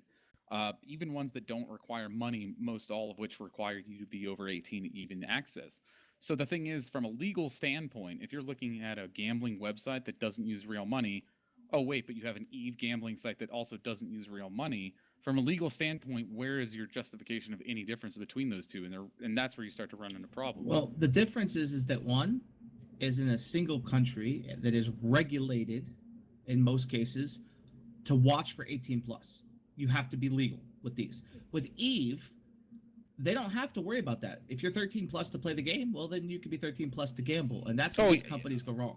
Yeah. I don't want to I think I'm agreeing with you. Y'all even did before the casinos. I mean, I remember before the casinos. We had so many. And one of the things people did was this, and this is just to show, as this show. My thing now is, Mr. Listen to all y'all talk. I personally feel that this takes away some of what makes it the game cool with its player content that is created in game and out of game. But also, like these special care for kids and broadcast for reps and stuff. I do get help for these casinos. I remember back when they did. You know what they did? They came to shows like this. I remember when David Clay first came to the show for Best of Us, and we did a donation drive. Not a casino, we're just a show. And we raised, some money for their thing. Nothing like with the casino. So there may be other outlets to get money now that's not casinos, but nowhere like good that can be done from actually having these casinos. No, and again, that goes back to the idea that what you have here are a few collectors of the money, right? I mean, they were basically operating like states in some way, that they're collecting the taxes. Maybe you don't notice the little 6% sales tax that you pay every time that you go to the store and buy something, whatever. But they end up collecting this money, and then they choose how they're going to distribute it out there in large sums. Now, you're absolutely correct. There are institutions out there that have become accustomed to this is how we're, the whole, really at this point, the whole of the game has become accustomed to this is how we're going to operate. Streamers are going to be funded. Different, just different projects around the community are going to be funded by these large entities, as opposed to each individual deciding, you know what, we're a community. We want to fund these community things. And that is where we can all talk about how bad this is going to be for the community, all right? And CCP, you shouldn't do this because casinos are so good for the community and all that kind of stuff. The fact of the matter is, if you look at this from this perspective of casinos are going away, what are we going to do about it next? It means that this community is actually going to have to step up and pretend, or at least try to represent that it is what it is, which is a community, and be willing to, I don't know, like band together to, like, let me give you support an your example. local streamer, support your local podcaster, support the charity you think wants to be supported. Let me give you an think that this is example. Oh, sorry. I was just saying, I think this is one of the main parts that, for example, Grath and Naiden have been lamenting and been sad about. I mean, if CCP are in a legal standpoint where they just can't allow it to happen anymore, I don't think any of them are saying, you should make yourself liable to litigation because of this. I don't think... Because it's good for the community. I think very few people are lamenting it. I think that although support for media stuff and support for community stuff existed before the big casino money came in, the big casino gambling money acted as like a big stimulus boost. It was like a big cup of coffee for those things. Even though these things existed before, it acted as a great growth to them, being able to pay writers more, to incentivize people to do things, to do all that kind of stuff. And I think by losing that, there will be some diminishment to the writers, the bloggers, the streamers of EVE Online. And I think that it's going to be fairly noticeable to begin with, and we'll have a bit of a downturn, but then slowly it'll start creeping back up again as people find other avenues that are good to help fund whatever they do in game. And then in addition as well, we're looking at having a big boost to the player base in November with alphas, which are another group of people that will be enjoying the game and potentially joining us, and people who support ventures and sites and all that kind of thing. So I'm certainly don't think I think that some things may die, some things will be diminished, few things will escape unscathed. And I think that's what people are lamenting, rather more than saying CCP can't do this, they should get sued. One of the things, real quick, Archibald Aerosol, thanks for the subscribe. One of the things that they should be lamenting, is that basically what they did was, by allowing the casinos to become the money givers of the community out there, they took away the will of the community, or really the need for the community to ever think about other elements of the community in anything other than saying the word community. And that was the way it was back in the day, But quite honestly, look, I have never done any of this, whether it was writing for EVE News 24, whether it was writing for TMC, whether it was doing shows on, God knows, on EVE Radio or at TMC, for what anybody got paid in, like, measly 250, 300 million ISK for writing a story that probably took 6 hours to write. It's like, are you serious? You either do it because you want to do it, or you one of the don't. rallying cries in the CZ staff chat was, so we'll totally write for free, don't worry about it. Like a stream of all the different writers saying, we'll totally write for free, don't worry, you're not losing us. All right, so let me give you an example. There are actually some real world costs that go into these, not necessarily for the contributors, but for the people who host these things. There are real world costs associated with TMC, EVE News 24, Crossing Zebras, EVE NT, a lot of these podcasters out there. Matterall was paying something like in excess of $100 a month, because of the downloads associated with that. He had to switch over to that other free thing. Yeah, to SoundCloud, because it's like, oh my god, dude, are you serious? It's like, yeah, I may shell out $700 for T-shirts out in Vegas, but he's shelling this out so that people can download a goddamn podcast. This is money out of people's pocket. But we get back to the whole idea of, is there a value proposition that the consumers of this material that supposedly everybody wants to exist, or at least, you know, the people that talk about it want to exist? I don't know that there is. Even in the real world media, people don't want to pay for online content. They don't want to pay for newspapers either, so they go to online because they know that it's free, and then they don't want to use the sites that have a paywall. All right, real quick. Well, Archibald, Aerosol sub, thanks, man, and then Lieutenant Dan, Lieutenant Dan Extreme, 13 months, thanks, man. He says a vote for Dirk is a vote for Dirkistan. There was a question I've been wanting to get to for a bit, but I was letting you guys. I just want to kiss him every time I see him. I want to kiss him. So Ron USMC, he was asking earlier in chat. He was saying, had this ban on the casino stuff happened, 8 or 9 months ago, would World War B have happened in the first place? Not a chance. I don't think it would have. Now, let's not rewrite history. Well, I think it would have. No, hold on. No, what's happened, but without all that funding, there's a lot less people involved, and the outcome is definitely different. I think that probably taken longer for it to happen. Yeah, well, I think say that. I think it would have eventually happened at some point.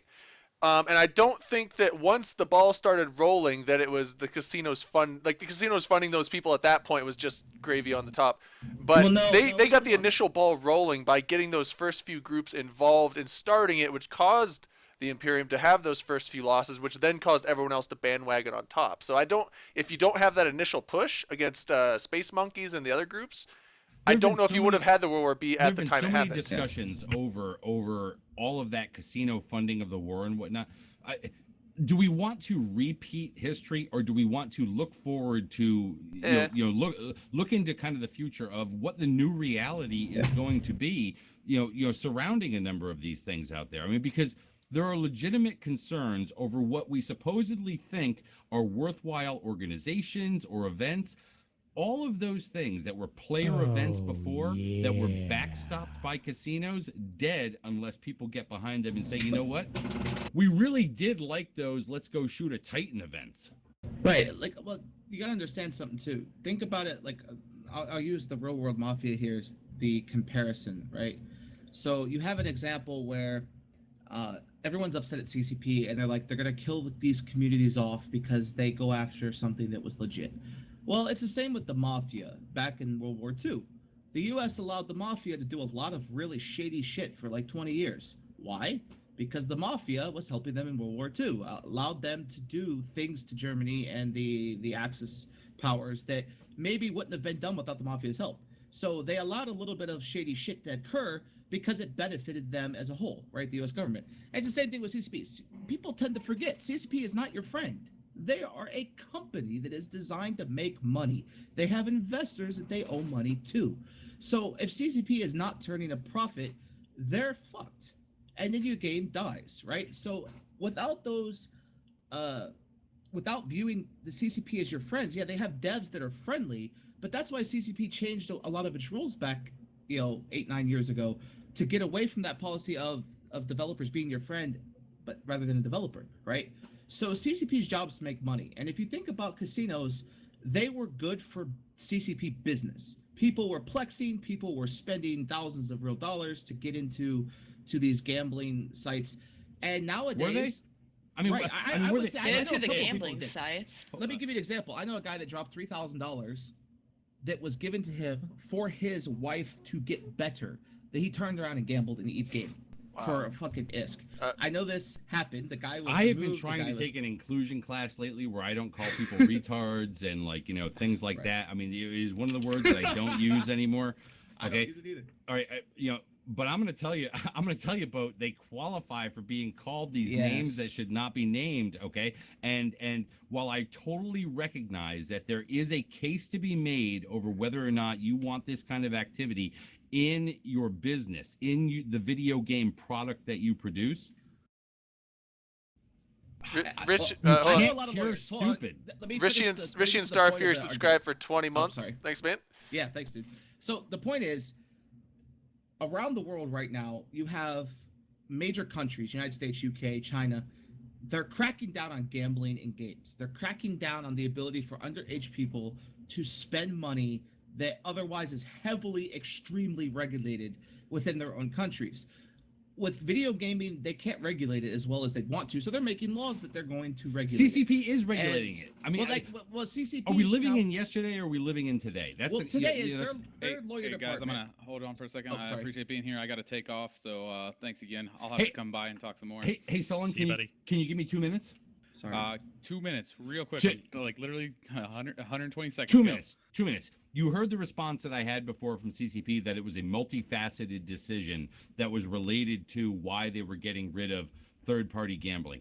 Did you hear anything in your meeting the other day that you would say contradicted that? So I assume you're talking about the meeting that they had specifically with CSM. With or the what- CSM following the Right, yeah. announcement of this I rule mean, change. that was more basically a. We're gonna just kind of tell you what we've already stated and whatnot. That's not. It wasn't. I wasn't able to make the meeting, but I mean, like they have the. We can listen to the meeting because I mean, like I was literally like not even available at the time that meeting happened. But we can listen to the meetings after they happen. Obviously, every meeting's recorded. But I mean, most of what was said in the meeting was just kind of like we're just basically stating everything they said in the blog. They didn't tell us, and nothing was stated there different from anything they've stated already. Let me tell you what I know from inside CCP, from some people I've asked and talked to. Now, a lot of people go, but where do you get this from? But I'm not gonna say who. The point is CCP's legal department came to their bigwigs and said, "Look, do you want to By the end way, up like Sullen, Valve?" thanks for being here tonight, bro. Yeah, Oh, sorry. th- Sullen. Yeah, no, thank You're you. in Vegas, Yeah. man. Take care, Two dude. Oh, weeks, I will man. definitely be there in Vegas Vegas. is So coming. I got to take off, but yeah, I will see you all in Vegas. Yeah, see, Awesome. just But Dave, you you- followed, and someone else followed. Fuck, I missed the name. JCW? Hold on, give me a Scroll second, No, I I'll got tell that you. one. Hold No, on, hold the on, I got follows it, don't I show up got in the it. chat. The one before Yeah, it's JCW. Hamburglar and Hamburglar. JCW. Thanks for Yep. following, guys. But CCP's legal went to their guys in charge, not the devs, but like the actual guys in charge, and said, "Look, do you want to end up like Valve? We can't afford a $100 million lawsuit. We can't afford a $10 million lawsuit, probably. It do you doesn't want that?" Hold on. It doesn't even matter about paying, right? It's a matter of defending. Do you want to be associated with defending against the potential lawsuits that could crop up out there? Right.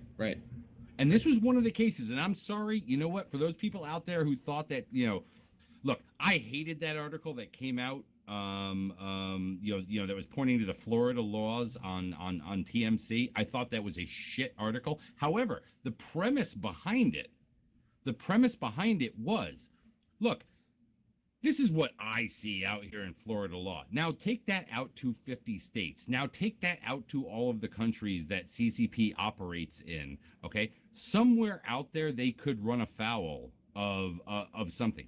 If you're a company, you don't need that risk for this bullshit. Even though we all know that the largesse from casinos has been funding a lot of things that are very positive. But again, I don't want to live in yesterday. I want to live in tomorrow. What is it that we are going to do? Rain, you have not been part of this conversation, okay? What do you Really, want you me to haven't been say? part of this conversation since we talked about breast cancer awareness, okay? But I'm going to ask you a question because you are a streamer, okay? Yeah. You're somebody who thinks that, you know what, and there are a number of people out there that think this, that look, streamers attract non-players to take a look at EVE, and then maybe they join EVE and things like that. Do you think that streamers need to somehow be supported by EVE, since really kind of in a way what they're doing is a form of marketing for EVE? Streamers being supported by CCP, yes. Do I believe that has to be through monetary compensation? No.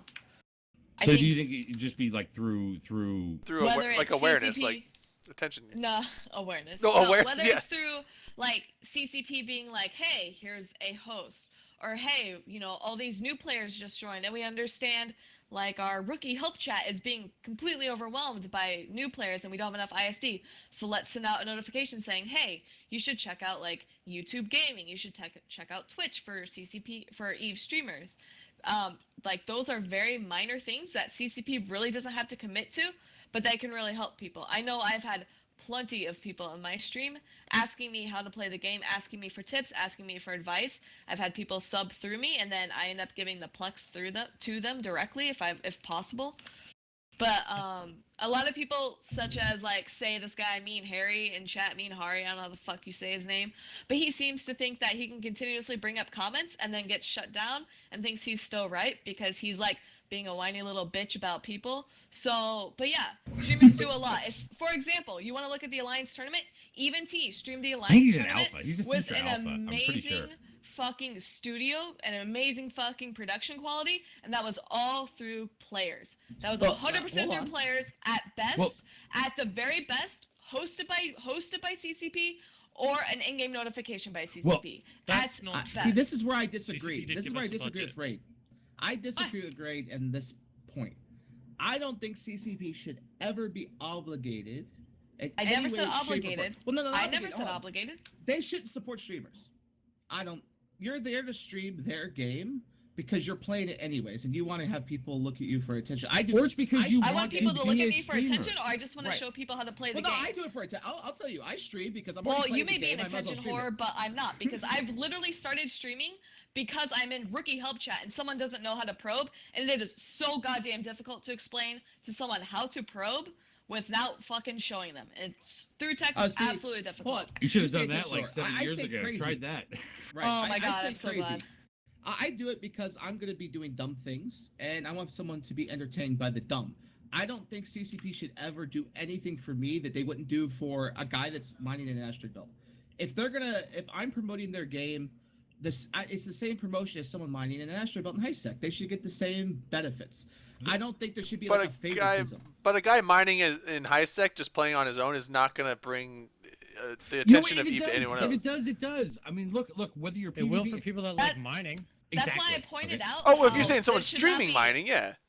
That's why I pointed out how it should not be any sort of like monetary compensation or in-game items. Like if they decided to do that, like say they do for fan sites, then sure, that's just what they decide to do. Well, hold on. And But that's why I something- wanted to bring this up, because today when we were having kind of like a little back and forth on Twitter, that I really didn't want to like, release what my thoughts were, because then I would waste them on Twitter and not like here. Okay. But somebody brought up the idea of should streamers be included in the in kind of a reworked fan site model. So now, they the way actually- that let me just explain the way that fan Okay. sites work out there. Okay. If you are a legitimate EVE Online certified fan site, these are typically bloggers or other sites that provide content for EVE Online viewers. And if you become a certified fan site, you get basically a free account. Okay, one free account. You also get a free ticket to FanFest, I can't believe can't remember if it's both or one or the other, FanFest or EVE Vegas. Okay, as far as a ticket to the actual show. Should streamers, because the problem with streamers is they're like on things like Twitch and YouTube, right? They don't necessarily have their own site. Or if you're on, say, something like the Matani.com or EVNT, then you are one of many streamers across a single site. Should they be supported in kind of a similar way? No, I don't ever want to be a fan. So, site. CCP, I want to be able to say. What if you I wanna write be able to once say a what I week, want. but you stream 5 hours a day? CCP literally told us as streamers through Jane from CSM last CSM, like, hey, streamers, you should apply for the fan site. You should apply to get the fan site. So some streamers did. I know Christopher Wow did, and he was actually rejected on that basis because it wasn't No one told me. Twitch.tv. Well, of course you didn't hear about it because we all talked about it privately because we had no idea what was going on or what was official and what wasn't. Yes. So we all discussed it. We all discussed it. We found out that Chris actually did apply and he wasn't actually accepted. We were under the impression that he was. We know Jane spoke up again and he said he forgot which CCP member was. I want to say it was Guard. I don't know if that's true or not. So, but apparently they are revising it. Like I know a lot of their website stuff is down. So, like CCP has considered that, and apparently there's like a disconnect between what's going on with them actually accepting and what's going on with what they're telling us. I think it is kind of difficult with streamers because it's like, look, I mean, if it came down to, well, look, if you stream EVE at least this many hours a week, then, you'll be included in our new streamers fan site program that will, and let's assume for a moment that it's, a free account. If you've got one viewer or you've got 10 or you've got 100, does it matter? I mean, because what we're talking about is what is your effectiveness out there in the community? Well, do they do that with So the, let me with give the, you do they numbers. do the fan Somehow sites? being Like, do they you look wanna- at how many hits you get on as a fan site? Yeah, so let me give you numbers. The fan site idea I think is kind of ridiculous, right? And let me tell you why. We have an API over at TMC. You guys have seen the different pages on it. During World War B, my average viewership was 900. The next highest EVE streamer was 360 average, thanks to Twitch's API and what Twitch information they gave me. Because I contacted the Twitch rep I have. So they have this new Twitch rep thing you can contact, ask about it. So I sent emails back and forth just to see where my numbers were. And a lot of people look at it and they go, well, DBRB, you don't really count as what we would call a real streamer because you don't really support CCP. And that's where I think the problem is. I should be able to say whatever the fuck I want, right? I'm playing your game. I'm paying you money. I don't have to suck on your dick. And that's how I feel about it. I will be the first on any show I do. It all to depends tell on whether or not they call it a someone- streamer program or a fan Right, streamer yeah, program. I don't mean, because wanna if you're an be considered a anti-fan fan streamer, then streamer. I don't know that you Well, I'll should get do paid both, right? by the company, right? I mean, Right, but if CCP does something good, then I'll say it's good. If they do something bad, I'm gonna call it bad, right? I shouldn't be restricted. And that's where fan sites get restricted. If Eve News 24 came out and said something negative about CCP, they're going to lose their funding. They're gonna lose their little privileges because they're a fan site, right? They're not a news organization. When I stream, I approach it as I'm gonna say what I want because I'm DBRB. And if you don't like it, then you don't have to tune in. But there were, I think at the most was 3,600 people watching me do dumb shit and say dumb shit, right? Swifty So- says I want to see Dirk McGurk get drunk and start talking shit. I'm not doing that tonight, man. I'm just I not mean, because I'll- I think I'll that these talk are shit, actually like- serious fucking topics. This is This not like is- Citadel This is a very stuff or like something. Speaking of that, serious thing to me, shots. right? This is serious to me. TMC got things to give away, like little fancy ships and stuff from Eve, but I never used that. Like all my giveaways were handled by me. All my money was given away by me. The money that I made, anything I said or did was on me, never on TMC. And there was a couple of times where TMC had to redact some of my statements or remove them. But that's just the way I am, right? I don't like. I'll tell you if you're being a jackass, and I'll tell you if you're doing good. And that's the way I feel about Eve or any other game I play. Which is why I think that any streamer, any podcast, any of these things out there, right? You should be generating value that people want to say, hey, you know what? I like that value and I'm willing to actually, it only has value if somebody is willing to do something for it in return, right? If you're putting out content that people are watching for free and have no intention to watch it other than if it's free, then actually it has no value. I mean, maybe it has some social value or whatever, but it doesn't have any value that you can actually count on. And there's so many people out there that look at Eve and say, Eve is a game where almost everything is driven by the players until it comes to value. Unless they're mining a rock or they're ratting and they want to know what their ISK per hour is. But with the content that's created by streamers, by podcasts, by writers out there, nobody really wants to quantify what what that's worth. I agree with you too, where you say, okay, if a guy's streaming and he has one viewer, he should get the same amount of things I get as the guy who's streaming with thousands of viewers. Because that's favoritism. That's a problem. You can't that do one is without the why when other. I said like CCP should support streamers, that's why I said it should be very vague, as though they just have a notification in game saying, hey, if you're new, go check out YouTube just bring it- Gaming under Eve Online. Let me or give you- Twitch let me under just Eve bring Online, attention to because their then stream you or are literally never calling out anyone specific, and you are pointing people in maybe the potentially right direction where they can find someone to ask questions. So here's something that has bothered me, and this will be the first time I've talked about it on a stream. So I'll go ahead and say it. There was a CCP developer who had me on a show of his quite a time back, and he told me, anytime you ever want me as a guest on your show, no big deal. But the thing is CCP doesn't like TMC right now. It's known fact. It's been shared through various sources, and I've tried to get I'm on CCP TMC. guests. They love me just We're fine. on TMC. Well, maybe we've they had like you, but they don't CCP. like me for some reason. We've I had don't know, look. Parker. We've 'Cause had you're literally CCP on the Avalon. end grain. We've had So CCP it's been Alpha what, in like- here. It's been like 7 months now, and that person still hasn't came forth and said, "Vote, I'll come on your show." Like it's sad. Even It's like- I've been able to reverse my transgressions. I don't know how you guys haven't. Look, I don't have transgressions. I just say how it is. I mean, but that's the thing. I'm an I- ass. If you hate me, that's your problem. Like, I hate it. when Yeah, people that's say that. exactly the thing. Like, if people thought I was such like this big asshole who nobody likes and no one wants to associate with, they wouldn't throw money at it, right? The Not just thousands that of too. dollars. People love throwing money at asses. Like, look at fucking Destiny, the streamer from StarCraft 2. Oh god, that guy. That guy. Like, We that guy stream has a sniped massive him when I following. first started playing Eve. He was so much fun to stream snipe. Let me ask you guys a question. This was something that, like, again, it was like part of a brainstorming thing based on a conversation with Rain today and some other people out there, actually on Twitter. What if CCP created a tax for the player base?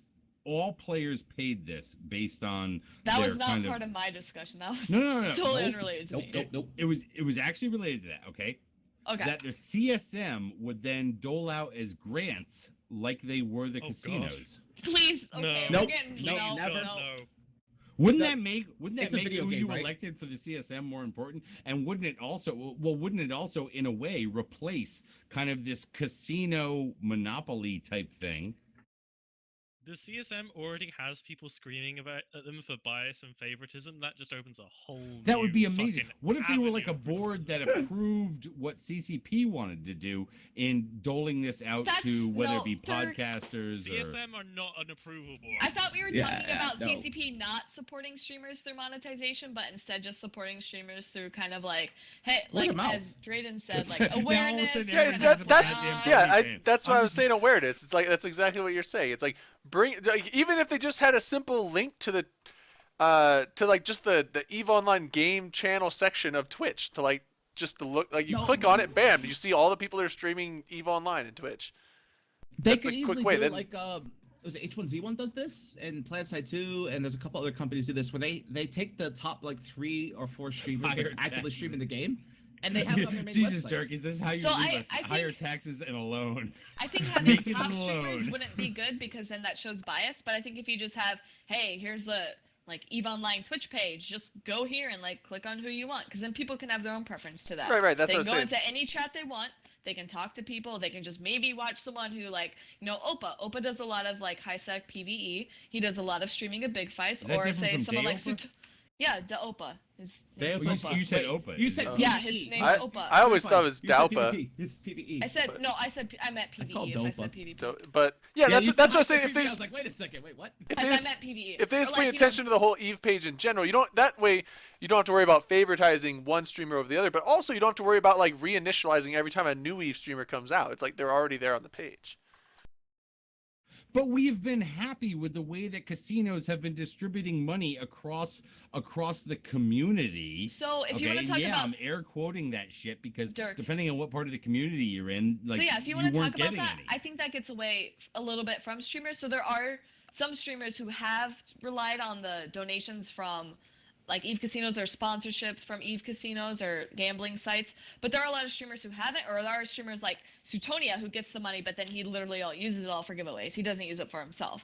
So if you want to talk about communities being affected, I think that's more of like news sites. I think that's more of items like Pew for Reps, who did the big Behemoth Project event, which was where they had the new pirate faction Dreadnought on grid, and that was only funded through I Want ISK and Iron Bank.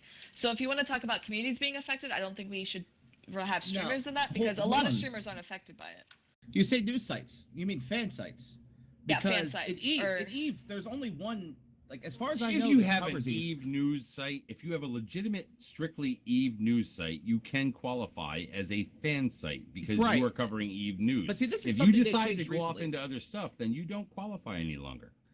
Their community manager, and she was on the CSM at the time, like in charge of the CSM, was Lilu, and her big thing was when it came time to go to FanFest. I remember when I went to FanFest, TMC had 3 press passes as a legitimate news organization.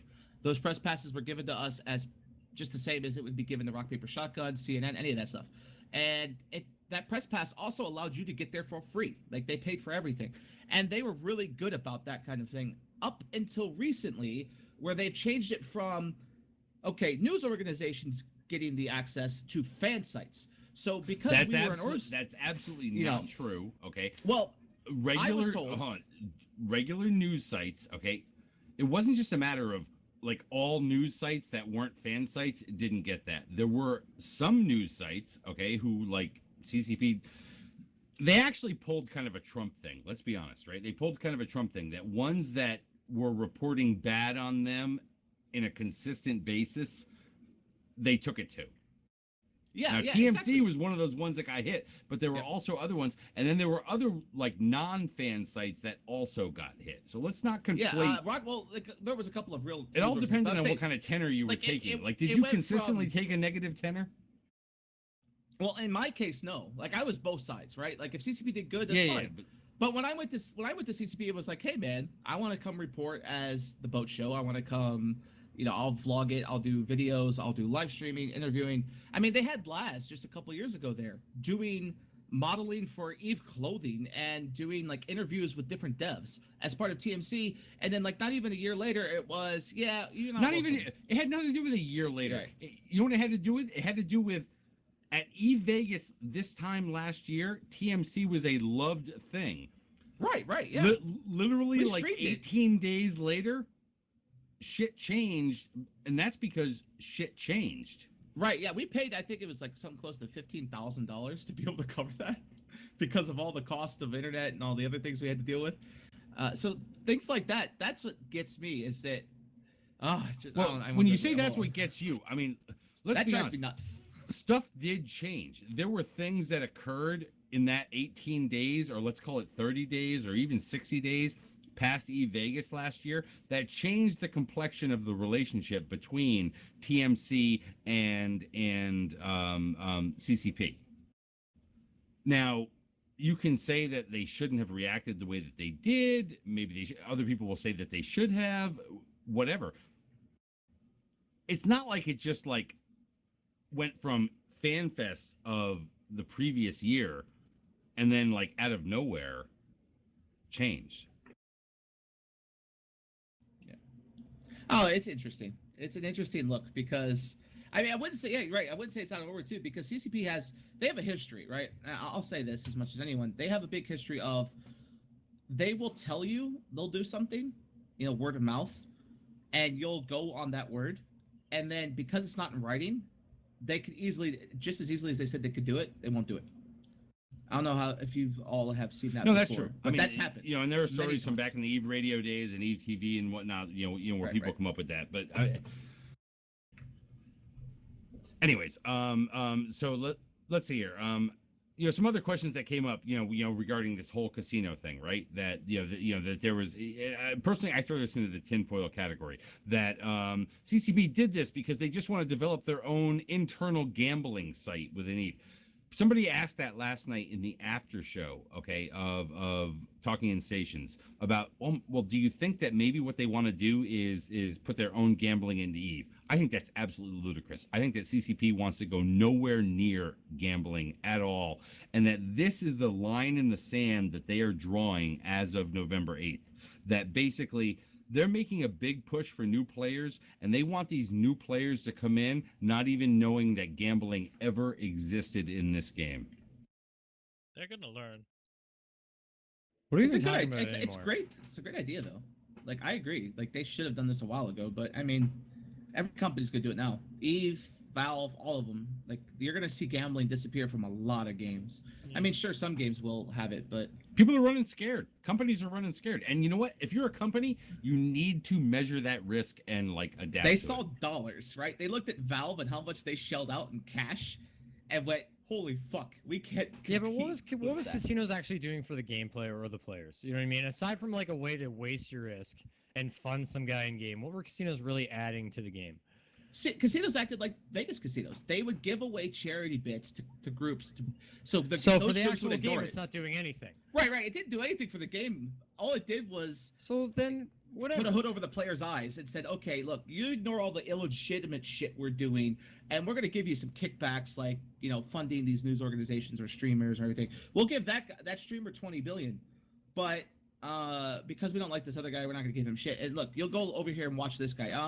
It was at one point where I got access to a Discord channel where a few streamers were brought in by Iron Bank because his idea was, look, I'm going to pay all of you $20 billion apiece, and you're going to present a positive outlook on Eve casinos. You're going to talk about how Eve casinos are good for the community. You're going to do this, and I'm going to pay you to do it.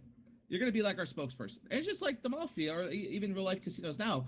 Is So that they which pay streamers Like was that? real life Because I'd like to commercials. double check that because all the streamers I know have never really talked about that. I could get you screenshots This from is it. honestly Yes, so go for it. dumb. I'd You love want to see a screenshot. Uh, DM it to me. Yeah. Because Maybe I like should if try to you're get- a good streamer, you get your fucking donations and you get all that other stuff, right? Like you shouldn't rely on the Right. company that you're playing their game because you like their game. You're not paying it because they're paying you. That you're not on their fan site. You know what I mean? You're playing Eve because you like Eve, and like it or not, Eve is a niche game. So I don't think CCP should have to sell out anything to support a streamer. Because if you're a good streamer, people are going to donate to you. Like, look at any big streamers. They're not making money off the company, the game they're playing. They're doing it because they're entertaining and they're a good streamer and they have thousands of people watching them. The reason why you don't have thousands of people watching Eve is because Eve only has like 20,000 people playing it. Okay, but when you two things. Okay, That's a valid point. the streamers the streamers versus other sites. Two Okay. things real quick. I want to say. Yeah, go be safe. That'd be safe. Is one, there are streamers out there that do. Streamer House is one that's got like 5 dudes that live there. They played when Division came out. The whole month, every person in the house played. They played Division 24 hours straight. I Now it's guarantee you they got Destiny, paid. but yeah. Yeah. Okay. Those people are so that they get paid. Okay, that's fine. They're whatever. getting kickbacks because The of other- what the they're other thing doing, too I wanna say but is- the company doesn't owe them shit. If anything, they make the company money, right? I Like, wanna look at say League of this. Legends streamers. The whole thing about Eve wants to get their own casino. I don't think that Eve CCP wants to get a casino like what these people are doing outside of the game. But I've said since the very beginning, if they want to do say walking in stations, something that would be cool to have for that would be an actual in-game casino that people can use or is to gamble with. Now people go, oh, that's so. I don't think that's dangerous at all. The danger comes when you try to inject this stuff into the outer world.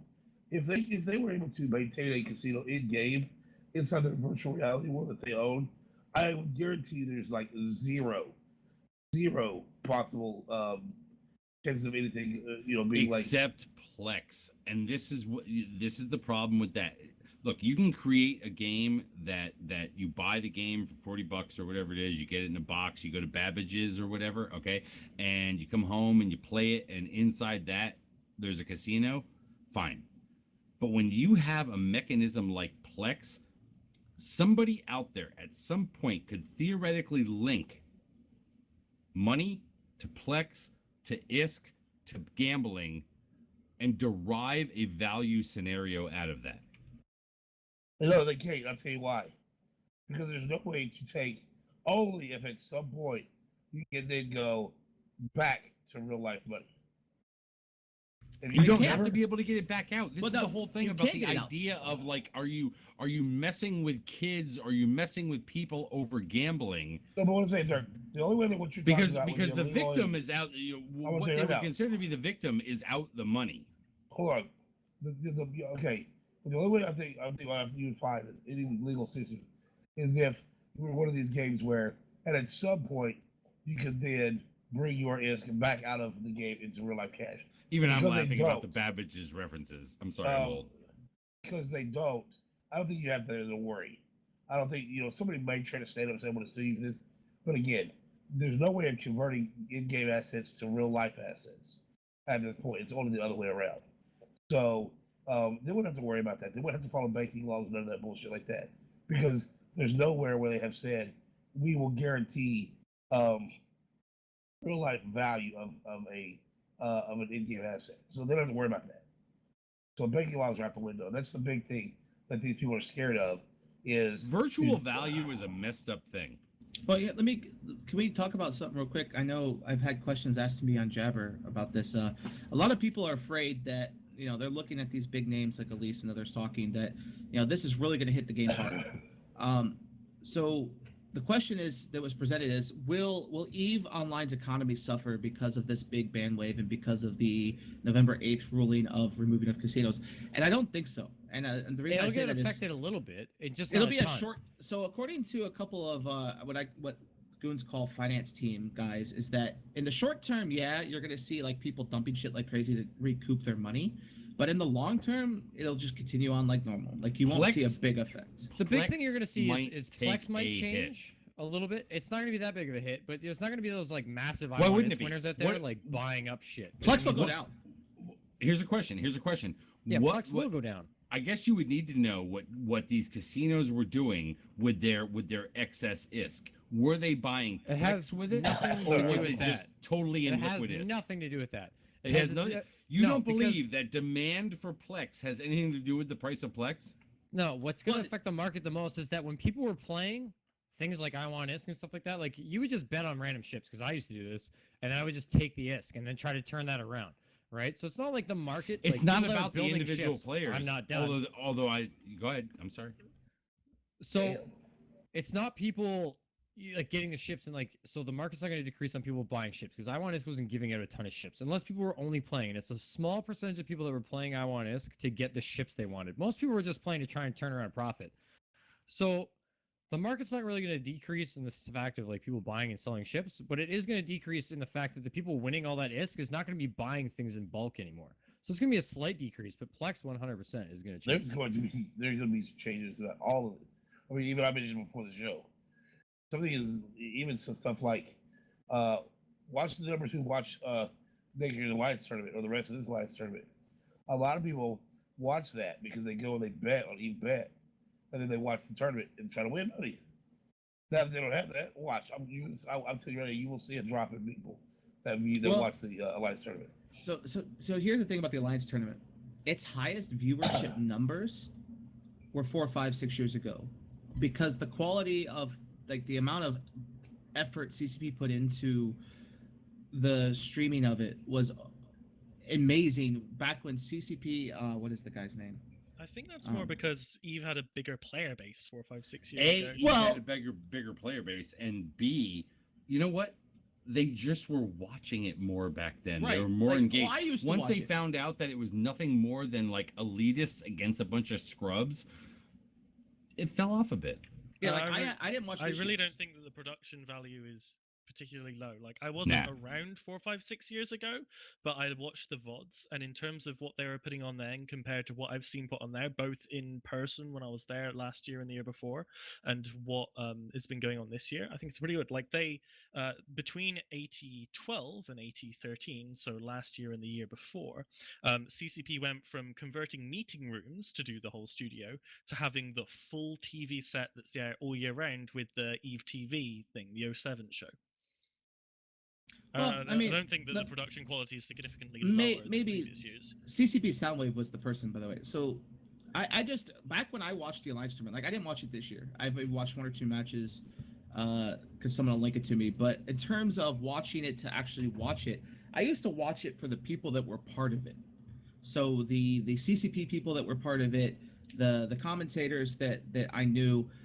Nowadays, it doesn't seem as interesting to watch for those people. And since I don't really care about the spaceship part of it as much. And even back then, I didn't watch it for the spaceships. I just watched it for the people, right? And I think that's where the difference is now. The And bars, if you look the at their bars numbers, going up and down. Because you personally are less connected to the people, like in your social Right. circles, I mean, if you or look at because look you at the think numbers, that the overall people are less interesting. overall people, right? So look at the numbers, right? 4 or 5 years ago, you'd have 15, 16,000 people watching the Twitch stream, and it would be in the top games of like above other games because of the A Alliance tournament. You had like 6 different country languages re-hosting it and commentating in their languages that you don't see right now. Like you see the big There's stream Russian was like restream, there's a 5,600, I think. French restream. I think somebody was doing it in Spanish as well. Like I don't like, but in the past, I would get up at like 6 a.m. to watch the Alliance tournament because I wanted to see what people had to say. Now it's like, yeah, I'll I just think watch that's reruns if anecdotal I though, want. because if you're saying that we lost 50% people watching, we've also lost 50% people who play the game in terms of, you know, if you look at that big graph on EVE Offline, it's pretty much correlated to that. But see, the people that play the game aren't necessarily the people. That counts. So you have things like, you know, a lot of people say, they look at it and go, oh, a lot of people aren't playing the game. But a lot of it has to do with the number of accounts. Like you get guys who maybe had 100 accounts that are down to like 5 because the carrier rating's gone. Or you have people who have turned those characters into skill goo and no longer use them and pay for them. So I don't know about that. But as So far you're as saying like, EVE is just as popular as it was 4 or 5 years ago? oh, I I think do- it is. Yeah, I think I it do is. want to kick off into an actual different topic, and I know that he like tried to slip it in here about how the Alliance tournament is cool. I'm going to tell everybody, you know what? Watch the Alliance tournament. It is cool. Apoth, yeah. The 80's been fucking awesome this year. Like It, I'm it biased has as been fuck. really good. I Like, gotta I'm be biased honest. as fuck. I've been doing this for 3 years now, but the It was 80's been garbage super after fucking cool TNT this got year. knocked out. I am gonna, I am going to say this. I miss Elise Randolph, Lazarus Tellraven, and you, Apoth, okay, on the fucking board talking about this. I'm sorry, I am not trying to put down the guys that are there this year. It seems like less, but what we have to know from, like, the whole thing is the people who were really good at this got good at this because they were there after multiple tournaments. I mean, Sure. Like, do you remember my first day there? I was getting way more hate than Zarvox or whoever's getting at the moment. There's a I lot have of the advantage of doing it for like over 2 years there, which is why I'm considered, I think, one of the more. I hate sucking yeah, myself up. Anyway, even with your little kid look, you are still like a seasoned vet. which is fucking weird as well, because like It is, the I know. proper Nobody wants to AT call you an nerds adult, have believe been me. doing this for 10 years. This is the first ever year I've properly been dedicated to an AT team. Like, it's a really weird journey for me personally, but that's like beside the whole point. But besides that, look, I think that it has been a good tournament. I mean, so far you haven't had really any kind of like. I guess we'll see this weekend, right? We'll see if all of a sudden, like, we pop up with that. Oh shit! What was that? What? That looks like collusion. What? One of the great things this year is that the storylines are fucking incredible. Like, if you look at in the losers bracket this weekend, we've got PFR. PFR came in first tournament last year, did a run nobody expected out, and they got super fucking far. That was amazing. This year, they lose very first game. Very first game, they lost. They're still in the tournament. They've been fighting through the losers bracket. They've done literally the hardest thing in the AT to do for, like, pick any random team. They lost day one and are still in the damn thing. And they've beaten teams that no one expected them to beat. Like League of Ronin. Online Master Pilots, Ronin, both Ronin. Ronin are the biggest history team in the Alliance tournament. This is the 11th year they've played. They came second in AT2. They're that fucking old. They won Tribal Tempests. They've done amazingly every year. This year, beaten by PFR. They also beat Lumpy. Lumpy, led by Leo Kokim off of TNT the old beat Cal Ronin. team. TNT beat Ronin. Dude, I'm not going against. We Magic anchored in the this. I shit got out a of question Ronin. about the. You're talking you know a last lot about year. the AT. You're talking You know a last lot about year. the AT. No, So yeah, why, totally why last was year, it? not Because this year. Fuck year TNT we this didn't year. anchor. Whoa. One thing that's always upset me about the Alliance tournament is that CCP, and I don't care what anyone thinks, I think this. CCP tends to play favorites, and the reason I say this is I remember one of the first times I turned in the Alliance tournament was back when players would outright in locals say, "Look, we'll give you 10 billion, just quit," and that would be allowed. And then you look at last year with the guys that worked together to win it. They were evil, and now they're permabanned, right? But you have this year, you have PL and NC Dot. NC Dot should have won that damn match. That character. If you listen to the stomped comms, dude. you can hear I don't PL even care about the screaming at comms. each other. I'm just So telling therefore, you, you what, can use it as against collusion, whereas Camel and Warlords, Not they really. actually had screenshots of Look. them colluding. So you These can't are- sit there That's and fine. claim collusion Let when me- there's evidence directly against. Let me Sorry, tell Bob, you, go on. to my knowledge, I'm on the PL team. I've got access to a bunch of the intel channels. I obviously don't know the personal talks between the leader and the NC Dot leader. To my knowledge, PL didn't cheat.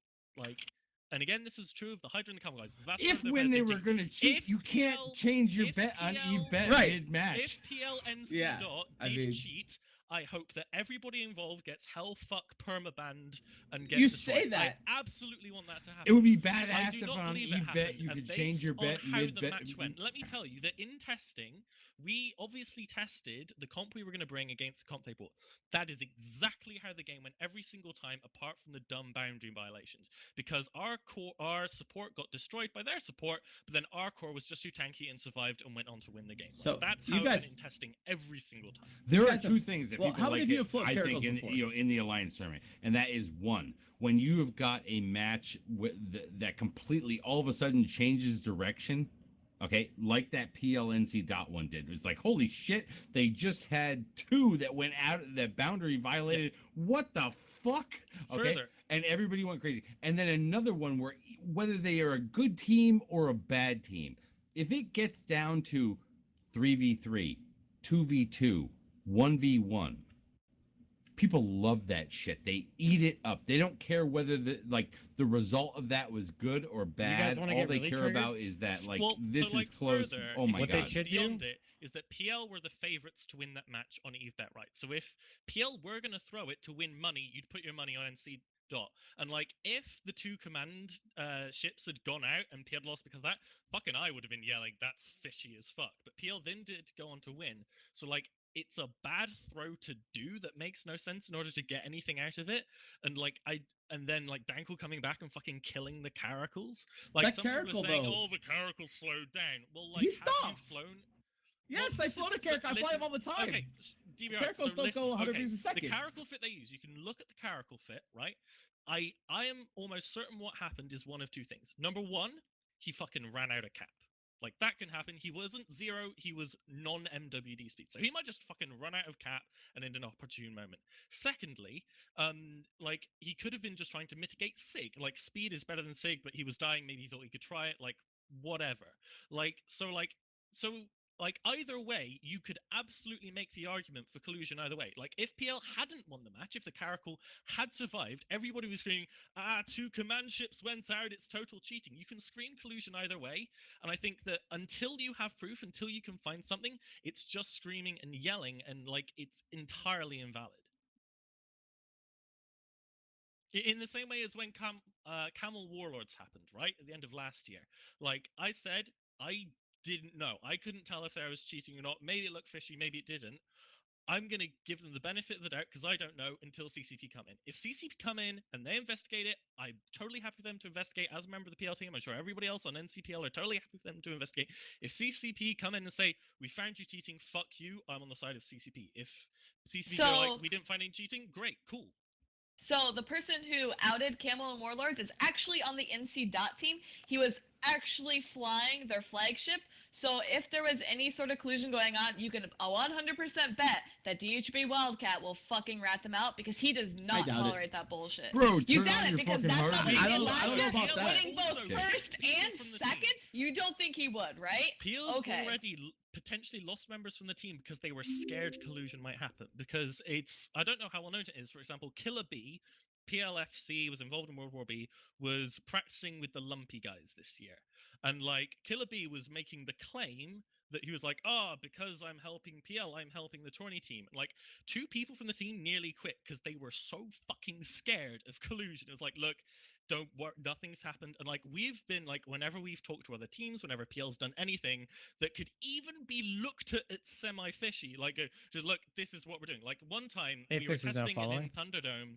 So, Like, one of our pilots disconnected, like his internet broke in system in the testing system, and you're not supposed to stay there once your test is over when you actually transported Joe Space. We immediately sent an email to CSP, look, our guy DC'd, he's going to get his internet back, we're going to get it done as soon as possible. From what I've seen, PL and like other teams have been so fucking terrified of the hint of what even looks like collusion, they're avoiding it like it's the fucking Black Plague. All right, look. I think Taco everybody Guy, should thanks for watch the following. Alliance tournament. We are coming up on the finals weekend. And the finals party It's gonna be in good. Birmingham. It is going to be good. Yeah, you are having a party out in Birmingham. But what I do want to do really quickly, I know that we're not going to be able to get into it, at any form of length, but was something that came up earlier this week, even before all this gambling shit, was the proposed changes to jump range for Taco Guy combat 11, capitals. Thanks for the follow. already got it, man. Proposed changes for jump range Did you? increase Yeah. to combat capitals. That right there. Look, I don't. Anything that we are given on jump range, I think, is a plus. I still come back to, man, this entire idea related to fatigue, I really think mentally fucks with people and just creates a situation where they need to revisit the fatigue issue. I love fatigue. Is there not a better way though, Boat? Is Nope, there not nope. a? You don't. Give, you actually, think- I want to be worse. Really? To be honest with you, like This is one Black thing Ops they mentioned- battleships make it worse for them too because look, fatigue makes this game fun. If they could give it to wormholes, even better. How does I ain't fatigue gonna make? lie. Well, hold on. Yeah, All but Bo, fine. you're a How do- sadistic how does fuck. fatigue Like, you make the work love fun? pain. Now, to me, I can do things right now in my Leviathan in Delve that would never be possible without fatigue. Before fatigue existed, I wouldn't even barely log in my Titan unless I knew for sure I was in a pause shield, I was safe, there was 100% chance that I wasn't going to get messed with. I will literally roam around Delve right now in my Titan untanked. No mods for tank. Without any concern of, okay, if I get dropped, I've got friendly support from hundreds of capitals. before fatigue, if I got dropped, those 100 capitals aren't going to come save me because we're going to get held down long enough for everybody and their uncle to show up and fuck goods. And that's the way it was viewed before fatigue. It was, but don't the be fatigue dumb. changes don't line up with the fuzzy Sov. Like for this fast-paced Sov changing stuff, and then you slow down the big forces. It just Well, didn't line up. So I this just is what I they just said at really wonder if FanFest about before it, they that came up with all the other changes that happened after Phoebe, you know, like would they have made Phoebe the way that they did, both the massive reductions as well as the fatigue, and I know that they have tweaked fatigue over time a bit. This is what they said at FanFest. I think it was Fozzie. It was on the game design panel. He said that putting in fatigue has like two sides to it. It has what we wanted to achieve in terms of gameplay and what we wanted to achieve in terms of how it felt. And in terms of how fatigue affected the game, it went exactly as wanted. Capital projection was nerfed. You could still use capital. Go back to the capitals, feeling, but you though. couldn't go across. But fatigue as a mechanic feels really shitty to play. Yeah, Right. it's like you don't But want to it's not jump. even- Capitals feels I shitty always look at No, fatigue as a from the capital what either. if scenario. So, if I do this what- now, what if I can't do that later? So Well, you know what? so- I'm not going to do this now because later So there's this that's thing. kind of like where the two things fell apart. And also fatigue came in back in the era of where slow cats were still a thing. We hadn't had all the massive rechanges to capitals coming through. And one of the big problems with capitals was of course the big slow cat blob. That was really dull to fly and really dull to fly against and was really shitty gameplay. I'm sure DBRB agrees with me there. Nope. You think slow cats were awesome? Well, here, let me explain. See, I'm one of those people, and my own alliance hates me for this. I don't think they should remove FozzieSoft. I like it. I love it. It's so much better than some of the past systems. But then again, I'm a guy who misses POS warfare. I miss shooting 1,000 POSes, 2,000 POSes, 3,000 POSes. I miss those days. But that's just me. And the same thing with jump fatigue. Jump fatigue was a double-edged knife. A lot of people associate jump fatigue now with capitals, and they look at supers and they regular capitals and titans, and they go, "Fuck jump fatigue." You But look jump at it from your fatigue- shuttle perspective. Jump fatigue was brought in not because of just capital projection, but CCP Fozzie stated many times before it came in that they did not want the ability for jump bridges to allow a player base to travel across the universe in such a fast Correct. distance. That was in one such a element short of amount of it, time. yeah. So that was like the other 50% of it. And a lot of people forget that. A lot of people forget that by bringing in jump fatigue, you not only did you slow down the ability to transfer across Eve in capitals, but you did it in subcaps. Because vast empires could be covered without fatigue so much easier, right? And that's the thing that they screamed. A lot of people scream now, "Oh, we need to get rid of fatigue for capitals," but they forget about the other half. It's not about And- hold on. It's not just about getting rid of fatigue. It's not just about slowing things down. It's can you do it without this concept of fatigue, this dual timer thing? Look, if what you want to do is slow rapid transit down, can you do it in a way that doesn't have this kind of like all-encompassing effect that fatigue puts into people? It's like when nothing is going on, I want to be able to jump my ship over here and collect a ship, but I can't do that because if I do that, then you know what? I have to think about my fatigue for later and whether or not that will affect me on something that actually matters in the game. Yeah, fatigue was an awesome change, but iteration is good to make it like more fun for people. I think. I didn't answer this question. I would Just love to reminded me. I would love to deal with force projection from like oh geez, if you're going to move your giant fleet from here to there, but also remember that these players are individuals like at the times when they're not in that fleet, and it really bogs their minds down to think about if I do this now, I can't do that later. And I know that like Eve is a game where like you need to think ahead and things like that, but you don't want to think ahead about like, well, I'm going to stifle content now so that I can be available for content later that may or may not happen. But you don't though. You just take a few gates. I mean, I do this frequently. So the reason a lot of people don't look at subcaps Gates are is because scary, man. They realize you can use wormholes. I can go, and I did this the other day with a fleet. I had a 100-man fleet. I jumped in a wormhole and I appeared up north within 10 minutes. I took one jump bridge. I took a wormhole. I was up north. I fucked around up north for a few hours. and I came Anehi, home. I use Werewolves alts, are but scary, you know though. what, but you've got a whole Nope, they're population of direct. players of this game that don't Oh. want to sit there and rely on alts. They want to make up everything as though we are Right. all single player characters of this game.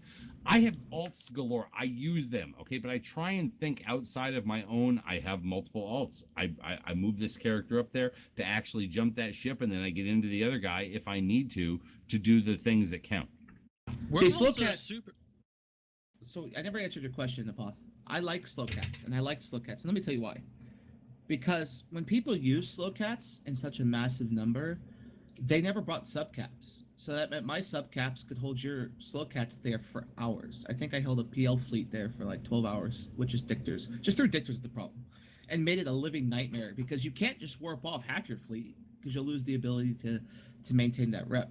And so slow cats were never an issue with me. A lot of people hated them. I thought they were fine because I could do everything by locking all of your slow cats in one place because you never had 4 or 5 slow cat balls. You had 1 slow cat ball. Well, exactly. But is that what we want out of capital gameplay in Eve? It already is. absolutely is fun for like you guys to do the waterboarding tactic on the big ball of slow cats, but the big ball of slow cats then aren't having fun for the 10 hours you got trapped in there. That's you their guys choice, are though. waterboarding. Well, exactly. But then if you don't bring slow cats, if you bring something else and somebody else brings slow cats, then you are, in terms of the strategic objective, gone. So the aim is to have capital warfare that is engaging, where the optimal solution to winning the timer isn't dropping slow cats and being waterboarded for 10 hours. You It's know the, slow cats are like, back, end right? game. So Oracle there was a boys, battle are you report. saying? There was a battle report a couple days ago. NC Dot versus Test and CO2. Test, CO2, NC Dot. Those people were fighting. NC Dot dropped 3 faxes, 3, and 50 supers and 22 titans.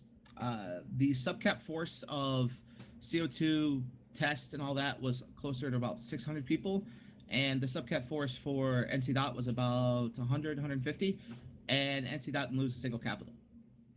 Maybe I think they Well, lost 1 fax. The key difference there is Because- that you no longer need to be able to break 200 carriers. You need to be able to break individual faxes. And you can't, because you're gonna get shredded. As we saw, the entire CO2 and the entire test fleet was killed.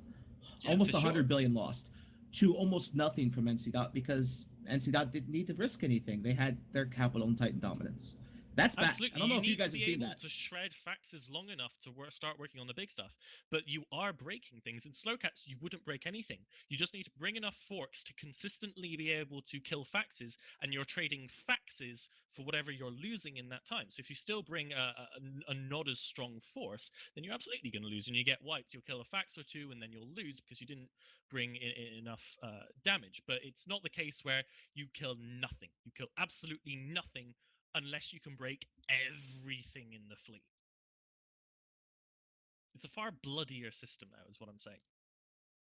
Until somebody masters it.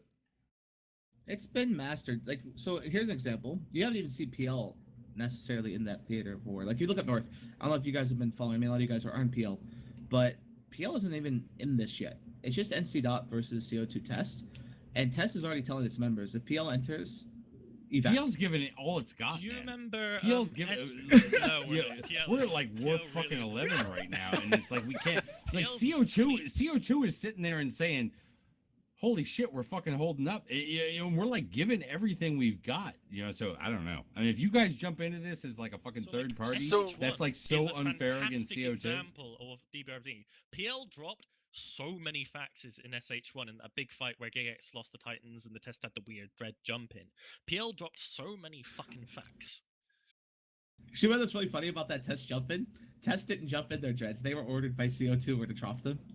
You know what's sad about the term fax machine is that there are people who play this game who don't know what an actual fax machine is. They Dirk? think it's an apostle. It's my Are fa- you an ageist? Are you discriminating No, against us I'm younger just telling you that millennials? there are players Oh. who play this game who don't know what thermal paper is.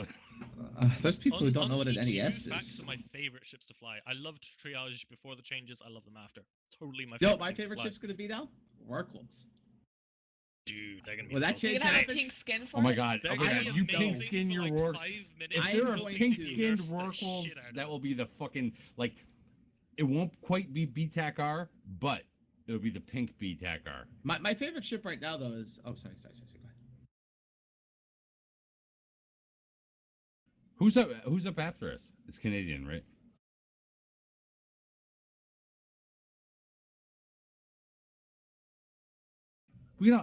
We actually have a legitimate conversation that's going on right now. Nobody is out of hand. I mean, like, even I am not mumbling or like slurring or. Keep going, but I want to play some Kerbals. But right now, we all talk about how maple syrup from north of the border is better than in the U.S. and it's like whatever. Fucking God. Canadian bacon or wherever they call that shit up there.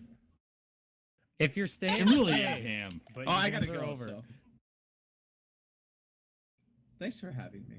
Yeah, do you guys call it like American bacon when you see it in strips? I mean, like. Oh shit! We actually call it 11 minutes after. That's all right, sorry. Fuck. I gotta figure out this whole fucking admin mode because I think. Yeah. No. Sorry. I think I need to start launching OBS in administration mode because it mutes me if I have TeamSpeak activated. I do want to have the podcast. Okay, like the actual cutoff. Look, for the Open Com show, for this particular show. I know we started this off earlier in the evening talking about how we were going to end on, November 4th or whatever, at least for me and BC. BC and I will actually be there as of the following weekend, which I believe will encompass Veterans Day weekend. So therefore I can make my Jay McClain man, like bed buddy out in Vegas, like feel happy and whatnot. We will be there for that. And you know what? I just want to say shout out to all the fucking listeners of this show. Thank you so much. Really, seriously, for the next, apparently like 4+ weeks after this show, I will, I love you guys. I really fucking do. I mean, the interaction with the audience is what has always made this show. All these jokers that are like on screen right now, whatever, they can fucking come and go. Honestly, I mean, seriously, as long as we've got one female, like a redhead from Idaho, I'm not redheaded. Guy who can't sleep from England, the fat guy who's slimmer now from are you in Wisconsin too, Boat? I mean, am I in Wisconsin? No. Yeah. Do you live like right next door? Like, do you and the Matani and Scion have like a condo complex? No, man. Aren't you like Virginia or something? I went and hung out and got insanely drunk though. I did that, and Scion had to take care of me. That was funny as hell. Anyway, but anyways, I do want to say, shout out to our listeners. Shout out to this motherfucking show, which is like, it is totally different. There have been some copies of it and whatnot out there, but whatever. We are generally different. I think we are different because we're sensible in the beginning. Different. We are the mullet of podcasts. This is probably we're like business professional up front and a party in the back. This has probably been the most relaxed, and nobody's yelling and freaking out on each other. In the last oh my god! hour. How did we never call this Mullet Eve? Mullet Eve, Jesus Christ. The Mullet Comms. This show is so Mullet Eve. Mullet Comms show. Anyway, so we're gonna go. Now I guess I was muted before. That's because I'm dumb and opened up TeamSpeak with administrator properties and not OBS, so that fucked it up. Anyway, we're gonna go. Drunk Canadian's up next. He's been playing Kerbal Space Programs. This motherfucker, this was not Dirk's last show, November 11th. Vegas is coming up in 2 weeks. Number one, we got a show next week, and then we got the live broadcast from Eve Vegas, and then we've got like 2 shows after that, basically, at this point. So, you know what? All you brothers that are coming to Eve Vegas, we are going to party so hard, literally. If you thought you saw Dirk drunk on an open comm show, wait until Eve Vegas, because it's gonna my be little Vegas. 5'1", 110-pound wife drags my ass to an elevator. Yeah. I might like stop. So by there's your a good show, chance you'll get knocked out. Yeah, and drugged to your room. She knocked me out last year. It was like ridiculous. It's like, oh my god, the glass jaw. But whatever. You know what? We're gonna cut over to the Drunk Canadian show. You know what? Peace out, bitches. BC sucks. Yep. Peace out.